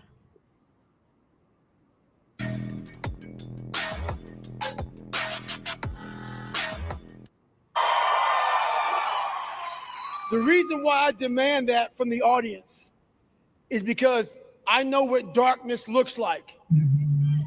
I know what it feels like to be alone with no motivation, no drive, no passion. And what has to come out of your fucking soul in the darkest of times is what you just did right there. So that's what I do. So people always, like, for the first 20 some years of my life, it was just darkness. But if you are able to get up every morning, have no passion, no drive, no motivation, no shit, and still get up with that kind of fire, you will be successful in life. I guarantee you that.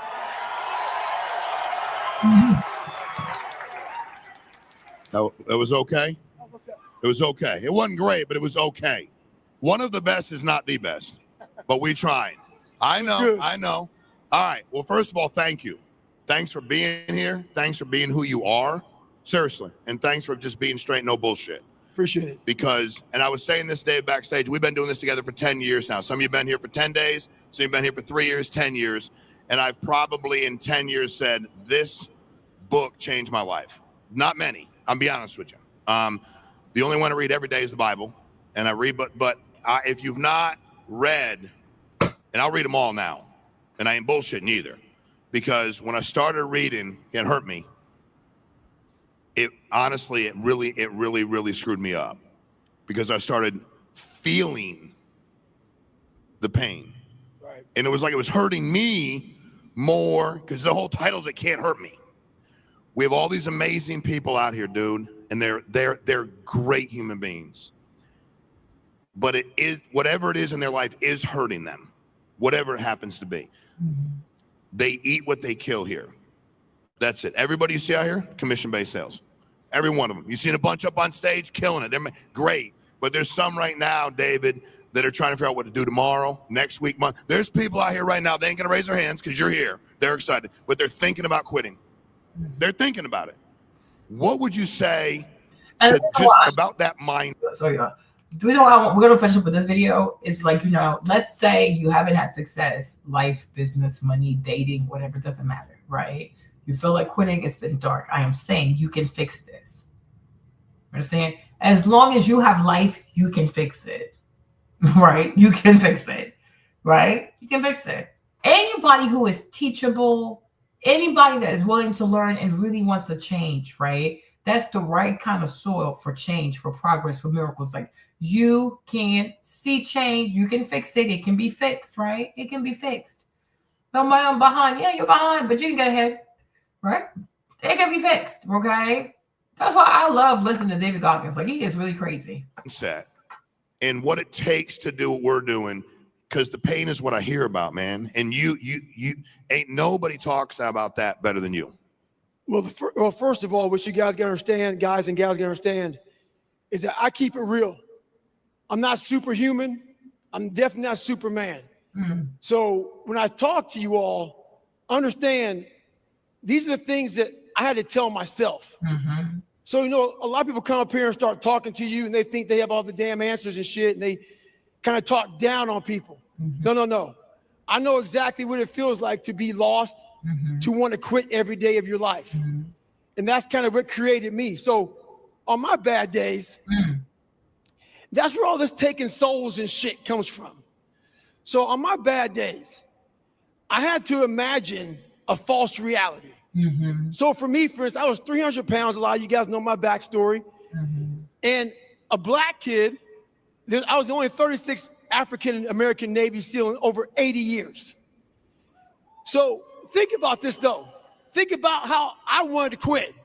I was afraid of the water.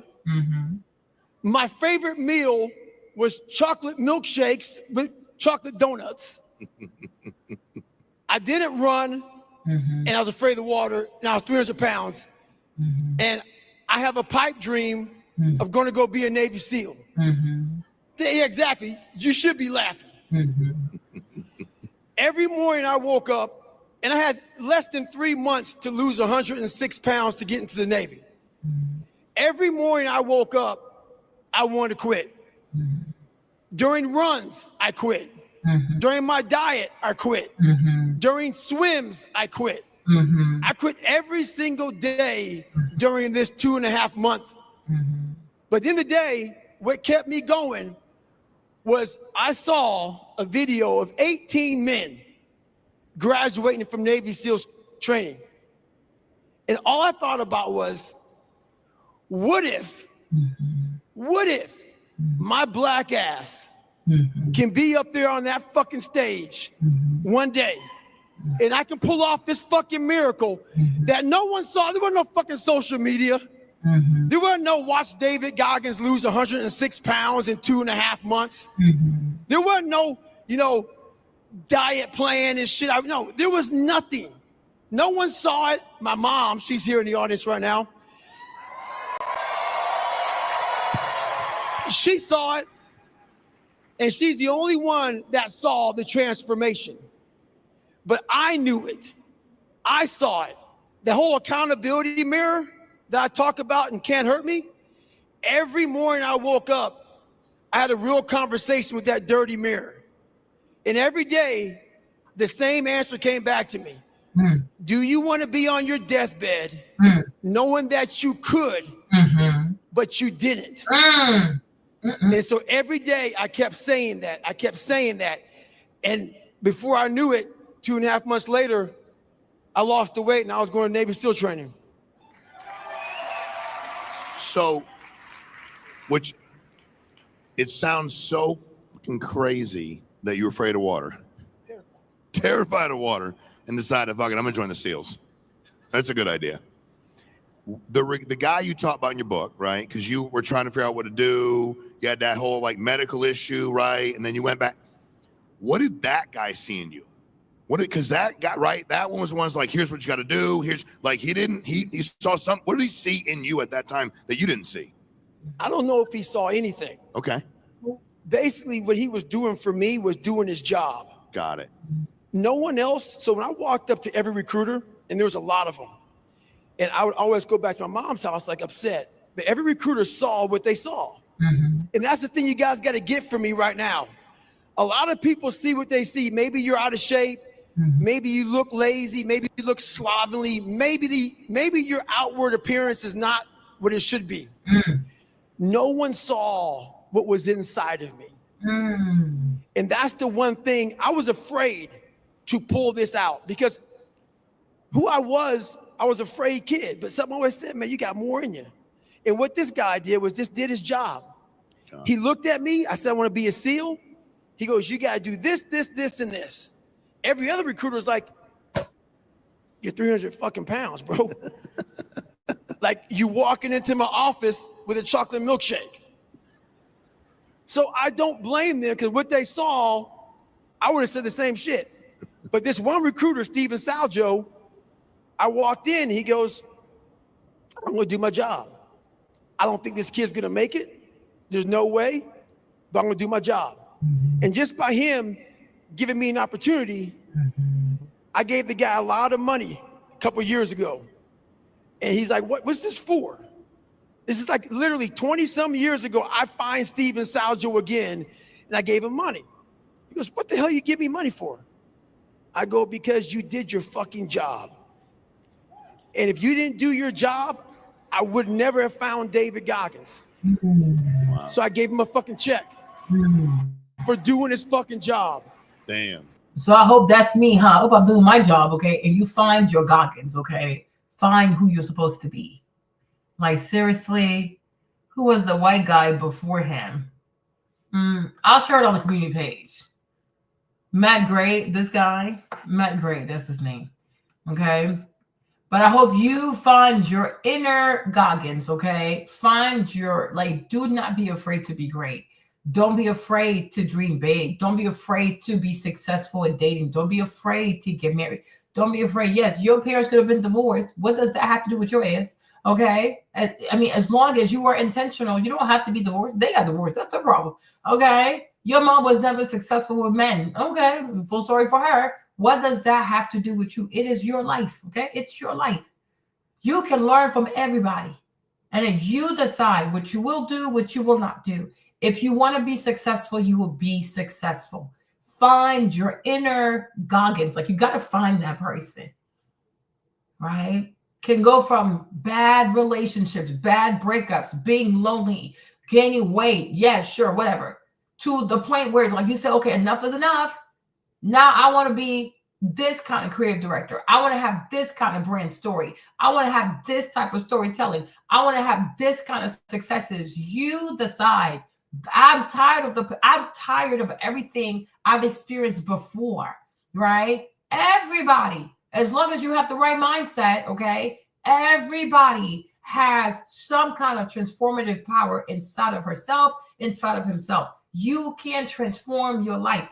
Now, it's a lot of work. It's a lot of learning. It's a lot of, like they said about the Loewe with Anderson, just destroy everything and starts from scratch. Yeah, unfortunately, right? I used to be afraid of starting over. I'm like, oh my gosh, I've worked so hard. What do you mean I have to start over? I used to be so afraid of that. Okay, oh, that's it. If I have to start over, I'd rather not do it. But I was very immature, I was very immature, I was very silly, right? Never be afraid to start over. Because, you think about this thing, because I thought about it one time too, right? You think you're starting over, but there's no such thing as really starting over because you've learned from your past mistakes. So even when it seems like you're starting over, you're not technically starting over. You're starting over with more wisdom. You're starting over with more knowledge. You're starting over with a lot of mistakes that you made. That's going to make you better, right? Because every time you're quote unquote starting over, no, you are drawing from the past and then you're starting over. Well, you're actually going to be better because you know more now, right? You know more than you did before. Okay, so most likely you will have a better result, but never be afraid to start over. And also never be afraid to pivot, right? Because we have to learn to pivot. We have, like you see, Love, they had to try a whole different kind of creative director until they found the right one. Okay, you got to try new people. Just like you yourself, you might have to try to be different people until you get to a person that's confident, that is humble, that is secured herself, that loves herself, that has big ideas, big dreams, that knows how to be a great creative director. You got to turn into the kind of creative director that LVMH would want to hire. Am I building a brand, right? That a lot of people are, wow, how did you do this? How did you do this? How did you master this? How did you master your messaging, right? Are you creating a brand that is inspirational? And I think you can do it. I really do. It's a lot of work, but it's not impossible. And you might actually love it. Then you can help other people if you feel like it, right? But do not be afraid to find your inner David Goggins, right? Don't be scared. There's so much that awaits you in your future. Like you have so much to look forward to, right? There's more in the future than anything you think you've lost in the past. This is small stuff, right? It's small stuff. You gotta live your life. You gotta live a great life. And you have to tell a great story about yourself. You can't always be sad and brokenhearted and, oh, is it going to happen for me? And, always doubting yourself, second guessing yourself. It is not attractive. People respond well to confidence, right? And even you're going to treat yourself better once you become a more confident person. You got to be confident because if you don't see it for yourself, who's going to see it for you, right? You have to believe in yourself first because most people are not going to believe in you because most people don't believe in themselves. Okay. So if you're waiting for people to affirm you, womp, it probably is not going to happen because most people do not believe in themselves. So that's why you have to believe in yourself, right? You gotta believe in yourself, right? For David Goggins, he was fat. And he said he going to lose 100 whatever pounds in 3 months. He did it. Right? You could come from a family of divorced parents and you'll say, I'm going to have a beautiful marriage, stay married and raise my children. That's going to be your portion. You have the power to speak over your life. It is your life. Bless yourself. Speak life over yourself. Speak good things over yourself. Speak prosperity over yourself. Right? Speak elevation over yourself. Speak favor over yourself. The same energy you're wasting speaking negatively about yourself, you can use the same energy to speak life over yourself. It might take you 6 months. It might take you 9 months. It might even take you 12 months. It might even take you 2 years. What do I know? Right? But I know if you put in the good work, you will not be disappointed because you are intentional. And intentional people tend to have better outcomes because everything they do, there's a purpose to it. Don't just wake up, I guess I'll do it today. I guess I'll do that tomorrow. Well, what? Everything is intentional. Even weight loss too, or even exercising, right? It always helps if you lay out your clothes the night before because then when you wake up, there's less friction because you plan to do it, right? If you schedule your workout before, if you you book all your classes for the month, right? When the more you have a schedule, the more you know what to expect, the more likely you are to do it. Structure, right? Confident people have structure about themselves. Confident people have structure in their lives. You have to live a structured life. Don't have a choice, right? The more structure I have, the more success you have, right? The way you eat, what you buy, what you put on your plate, You need to have structure. Everything doesn't have to go into your mouth, right? Also, everything doesn't have to go into your mouth at once.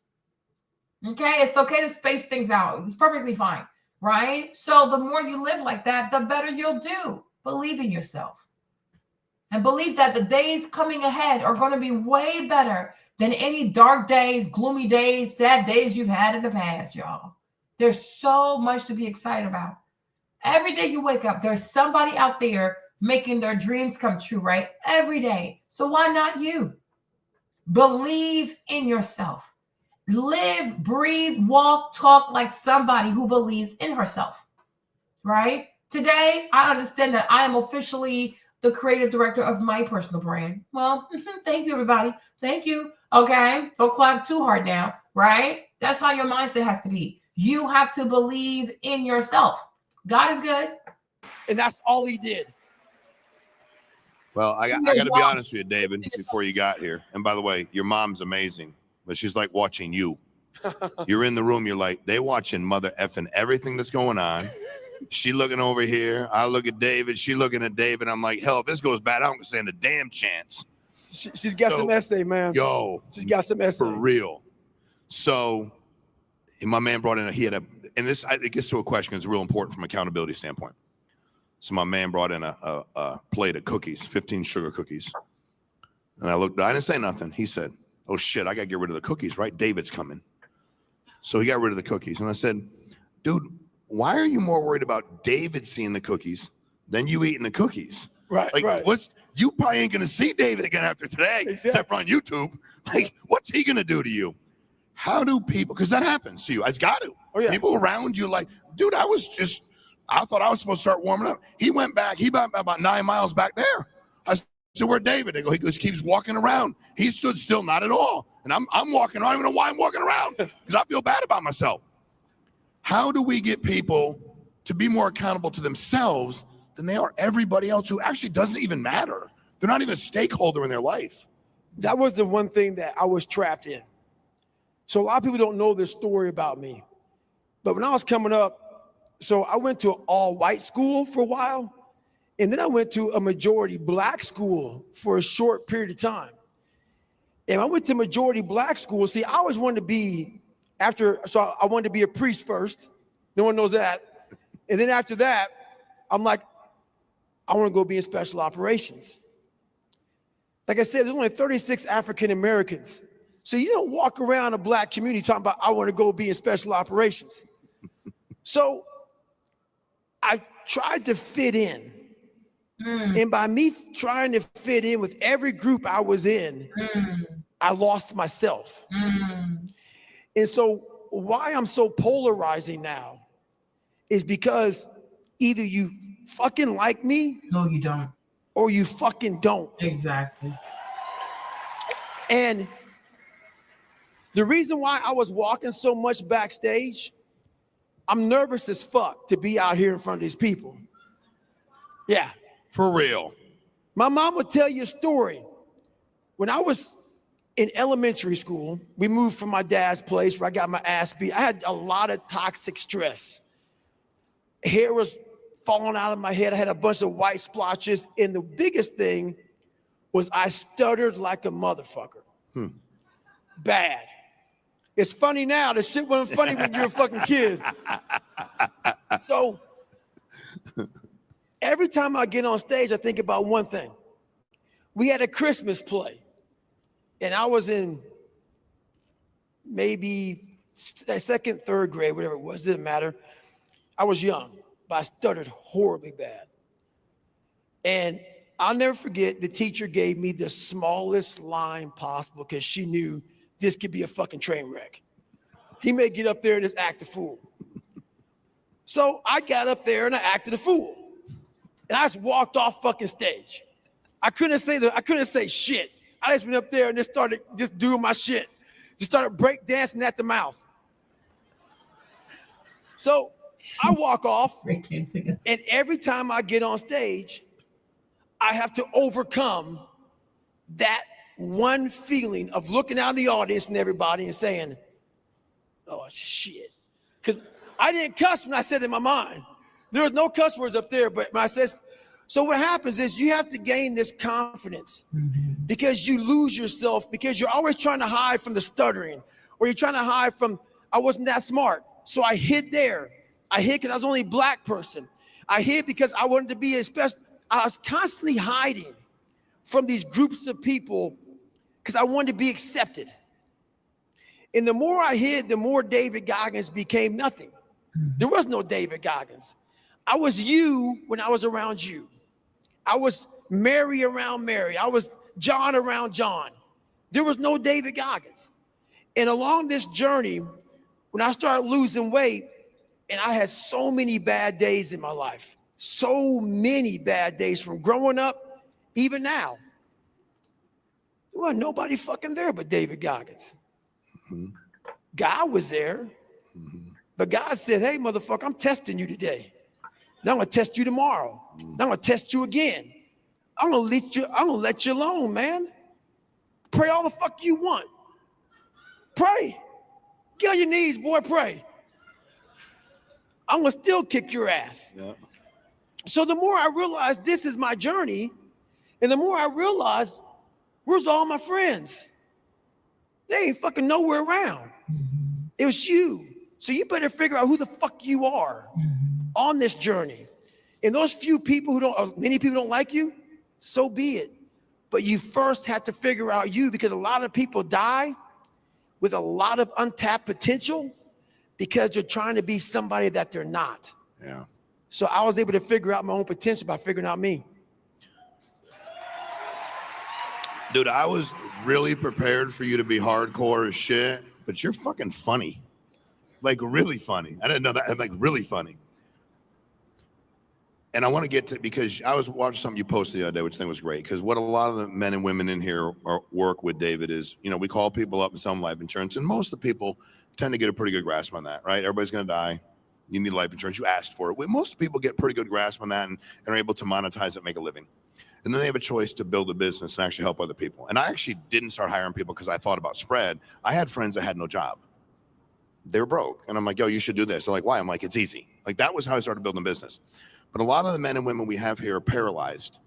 They want to talk about it. They want to post. They want to talk to their friends, their family. They want to post something on social media, but they're truly terrified. If we could polygraph everybody in here, 80% of them would blow up when we said, are you worried about what people think if you post and try to recruit? And you had posted something recently about how many people don't even follow you. Like, I didn't know that shit. Like, they don't even follow you, but they go on to comment. Like, they don't follow you. 23 million non-followers. 23 million people go on to talk shit, don't even follow you. They won't follow you. They don't want to see your content, but then they seek it out, see it, and then talk about it. How do you help everybody here truly? Because I suck at a lot. I'm like, a lot. And I'm like, dude, I really just don't care what anybody thinks at all. Like, if I come up here and do this interview and they're like, that was terrible. If you're like, dude, that was awful. I'm like, dude, I gave it everything I got. Like, I did the best I could and try to screw it up and give me feedback. I'll get better. How do we empower everybody in here? How do you empower everybody in here to just truly proceed, do whatever the hell they want with their business? Ask everybody they run into. There's hundreds of millions of people in America. We're for our business, we're a good big company, right? But none of that matters. We could be 10 times the size and still have too many people out there with no life insurance. How do we get these men and women to recruit people and not give a shit what anybody thinks or says about them? So I have a question for you all, but only one person can answer it. What is your biggest fear? Why are you paralyzed? What makes you nervous to just go out there and just be who you are and do what you have to do? I want to see one hand raised up to answer this question. You in the front. What is it? Past experience. So failures. Okay, that's the perfect answer. And we did not set this up. So everybody asked me, how the hell did I become successful when abused mindset, toxic stress, couldn't read and write, fat, name it, sickle cell. I can't even be in the military nowadays with sickle cell. How the hell did I become successful when I had no passion, no drive, no nothing? And I'm gonna answer your question about what are you afraid of, right? You said failure. everybody's afraid of failure. It's embarrassing as shit. So how do you think I became successful when I failed every day of my life until I succeeded, which took a long time? The first thing I did was all of you in this room want to be successful as hell. But the journey to success comes with a lot of what? Failure. So why the fuck don't you teach yourself, like I taught myself, is how to fail properly. It's not saying be a failure. When I was 300 pounds, people think, oh, you really thought you could be a Navy SEAL? No. I think I was gonna fucking lose the weight. But what it was how I was able to get over all the failure and all the embarrassment of failing was I told myself, you are gonna have to learn how to get up extremely fast because you are gonna have a million setbacks on this journey. And that's how I literally taught myself how to fail first. Because I knew that if I was afraid of failure, I would have never been able to be a Navy SEAL.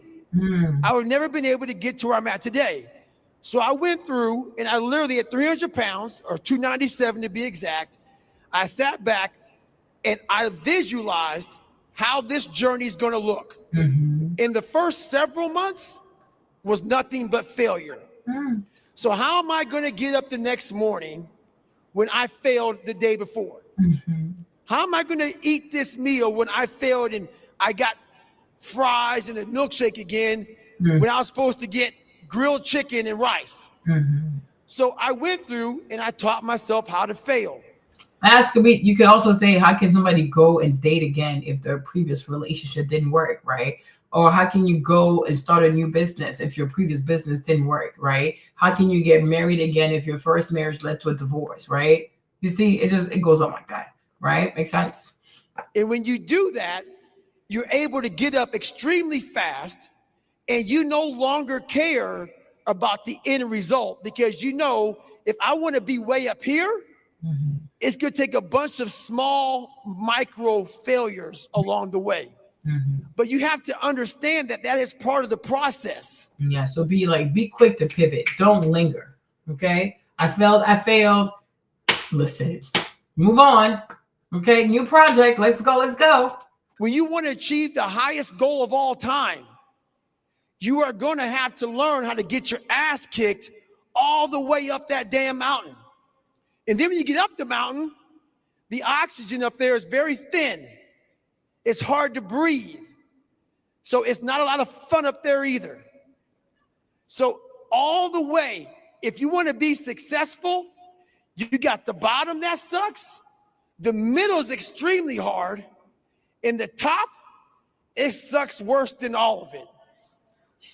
So you better learn how to get the oxygen at the very top. So why do you care about what people are thinking when they're not trying to go where the fuck you're trying to go? And that's the whole moral of the story. All right, you guys. So I'm going to stop the live here now because I can go to bed because I got to go on the Stairmaster tomorrow. But I shared this video in the community tab, okay? I'm going to share the other ones also. Hold on. The Loewe one also. If you want to look at Anderson and what he did. Hold on. Okay. And I think you should be able to save these videos as well, right? You should be able to save these videos.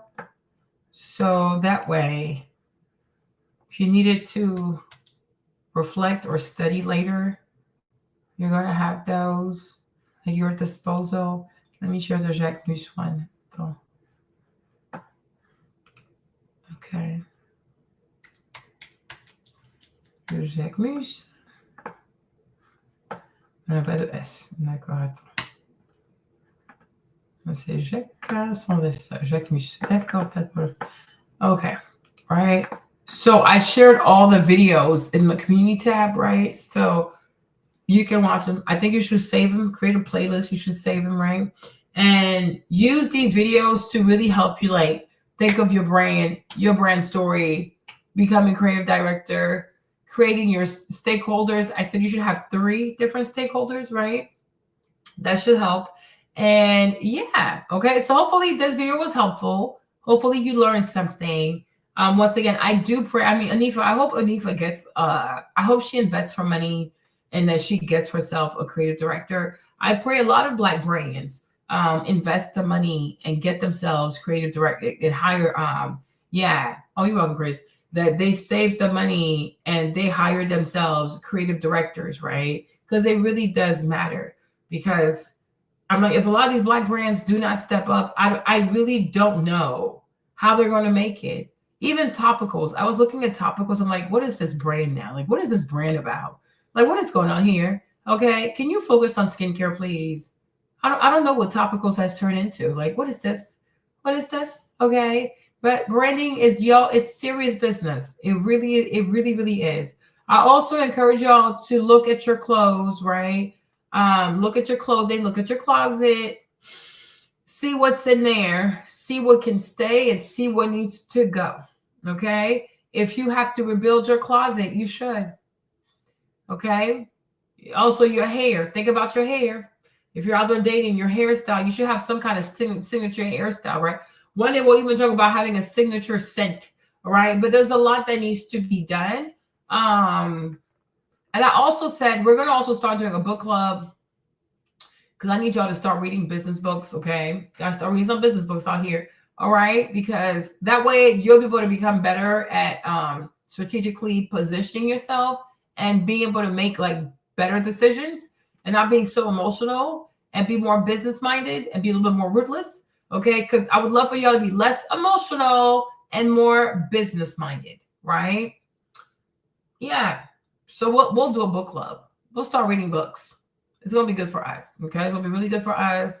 There's one book called Drive. I have to see which one I want to read first, but yeah, there are a few books I have in mind. Okay. So hopefully this video was helpful. And by God's grace, tomorrow I can do the whole video about the whole coffee thing. Because I have to go to the Stairmaster tomorrow. I have to walk. And then I have my strength training class. So I have 3 workouts I have to do tomorrow. Okay. Because I need to lose weight also. Like, I don't want to be part of the big people club. I got to go. I need to get out of the 200-pound club, you guys. I really do. Because I was like, I want to wear gowns, you guys. I want to wear gowns. I want to wear designer gowns. I have to wear at least one Oscar de la Renta gown, okay? I have to. But it's like, we have to work really hard. So we're in September now. Happy September. September, October, November, December. We still have 4 months. Big things can happen. Great habits can be imparted, okay? Great mindsets also can be imparted, but there's still 120 days. We can make something happen, okay? We can work on something meaningful. So by the time we get to December, you can say, I did something meaningful with my year, right? I put this to good use, okay? Because you have to. It is never too late to reinvent yourself. It is never too late to rebrand. It is never too late, to be somebody different, somebody better. Okay. You want to be better, lighter, funner, more of a lover, less of a fighter, right? You got to want that for yourself. Okay. And I want that for you guys. I really do. I want you to have a good brand, right? A brand that really inspires people, a calm brand, it's never too late, but you have to be willing to rebrand yourself. Like, oh, okay, so this is how you do it, right? Every day we learn. Even me, I'm learning also. I'm like, oh, okay, I see it.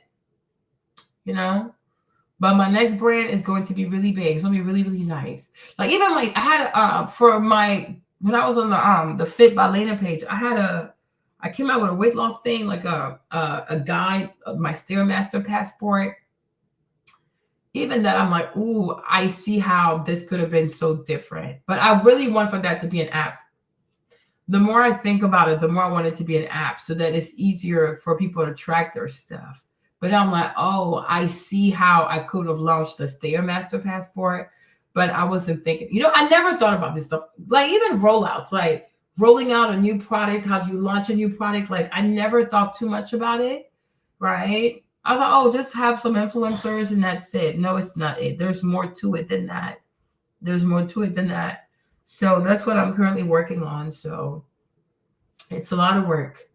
You know, but it's good work. It's good work. If something means a lot to you, you should be willing to work on that. But there are many things that I think there are many things I feel like God gave me some great, great ideas. I just feel like my execution was probably like a C+.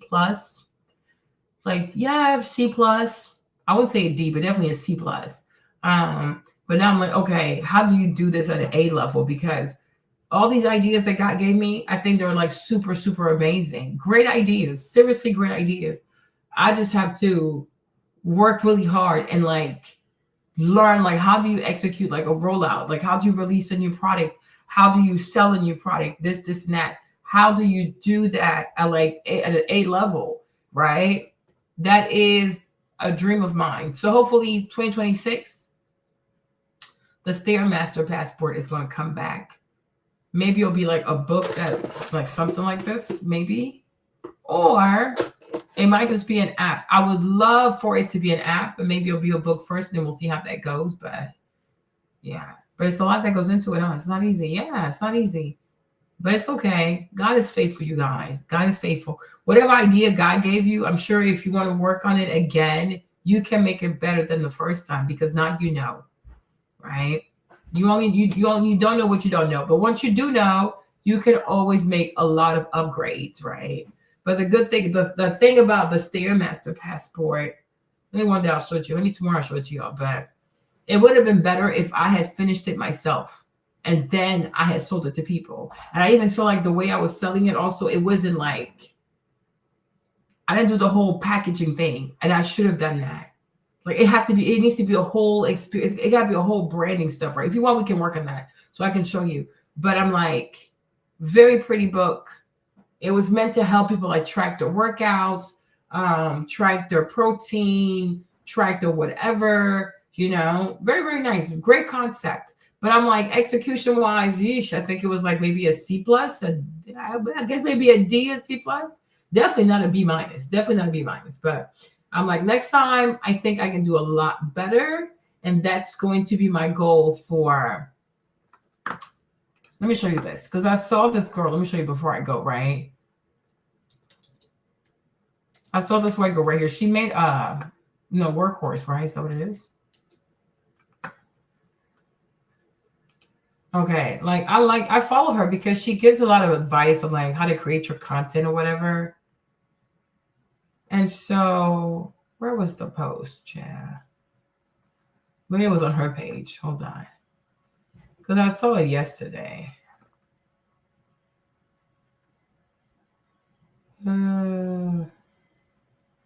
Because she came up with her own app. And she had put the price. It was a carousel.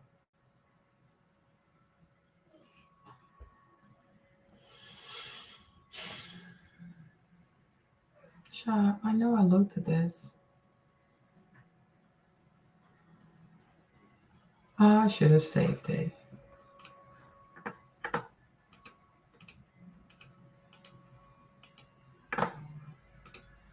Should have saved it.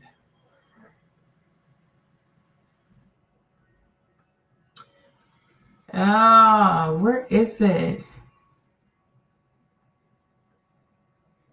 I'd have to show y'all this tomorrow. But she was going through and she was showing like how much she had spent to create her app. I looked at it yesterday. But anyways, like she spent like $45,000 to create her app. No, I didn't scroll that far down. I did not scroll that far down, Joe. No, it wasn't this. No, it was a carousel.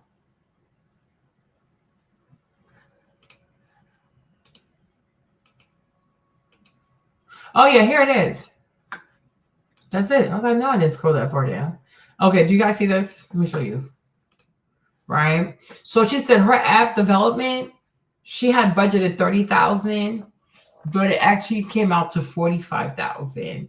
And then her branding, 11,000, approximately 11,000. Her trademark lawyer, 4,000. She didn't do the website design stuff, right? So when I saw this yesterday, I was like, well, I would really love for my stuff, like my fitness stuff, I would love for it to be an app. I would really love for that to be an app, right? But I'm like, I still have to redo the actual book, because the more I do in the book, the easier it's going to be for the app. So either way, I still have to work on the book. Like if I want to make it to a planner like this or whatever, right? But it would still be best to have it in an app. No, to write the book. And so that way, when I want to make the app, I have everything ready, you know, because let me tell you something. Y'all, listen to me, right? You know, sometimes, let's say you have a great idea, or maybe you were dating someone and it didn't work out, right? You can say to yourself, well, maybe I'm just a failure. Maybe nothing works for me. Maybe, oh yeah, whatever. That whole like feel sorry for me bullshit, okay?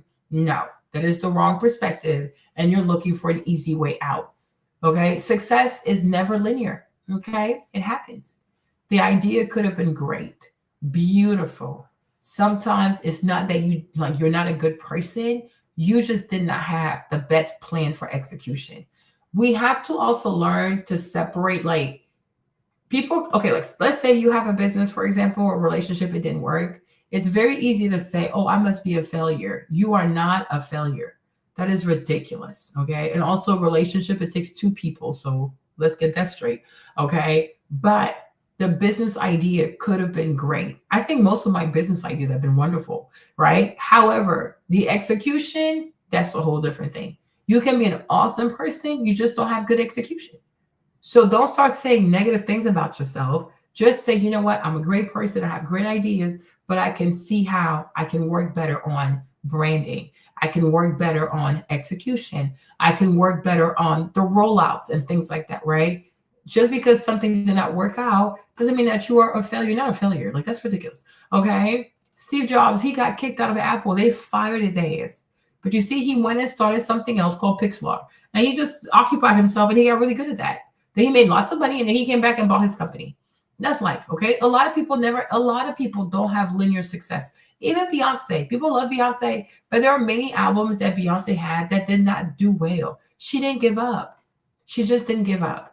Right? Because sometimes it's not so much that you didn't have a good product, you didn't have a good body of work, your execution, your rollout, your marketing, these are the things that you have to learn. So my plan is that as I work on learning about this whole branding, storytelling, wump, right? Whatever I learn, I will try my very best to share that with you, so that you can apply for your personal life, for your dating life. Me, I'm already married, so you know what I'm saying? My main concern is to use this for business, okay? And I guess like, yeah, business for the most part, right? You guys, mostly you want to be married, you want to be in a relationship. So it applies to us, but it applies differently. So we're all going to start over. We are all starting over. And you see me, I'm not crying. And mind you, I lost a lot of money.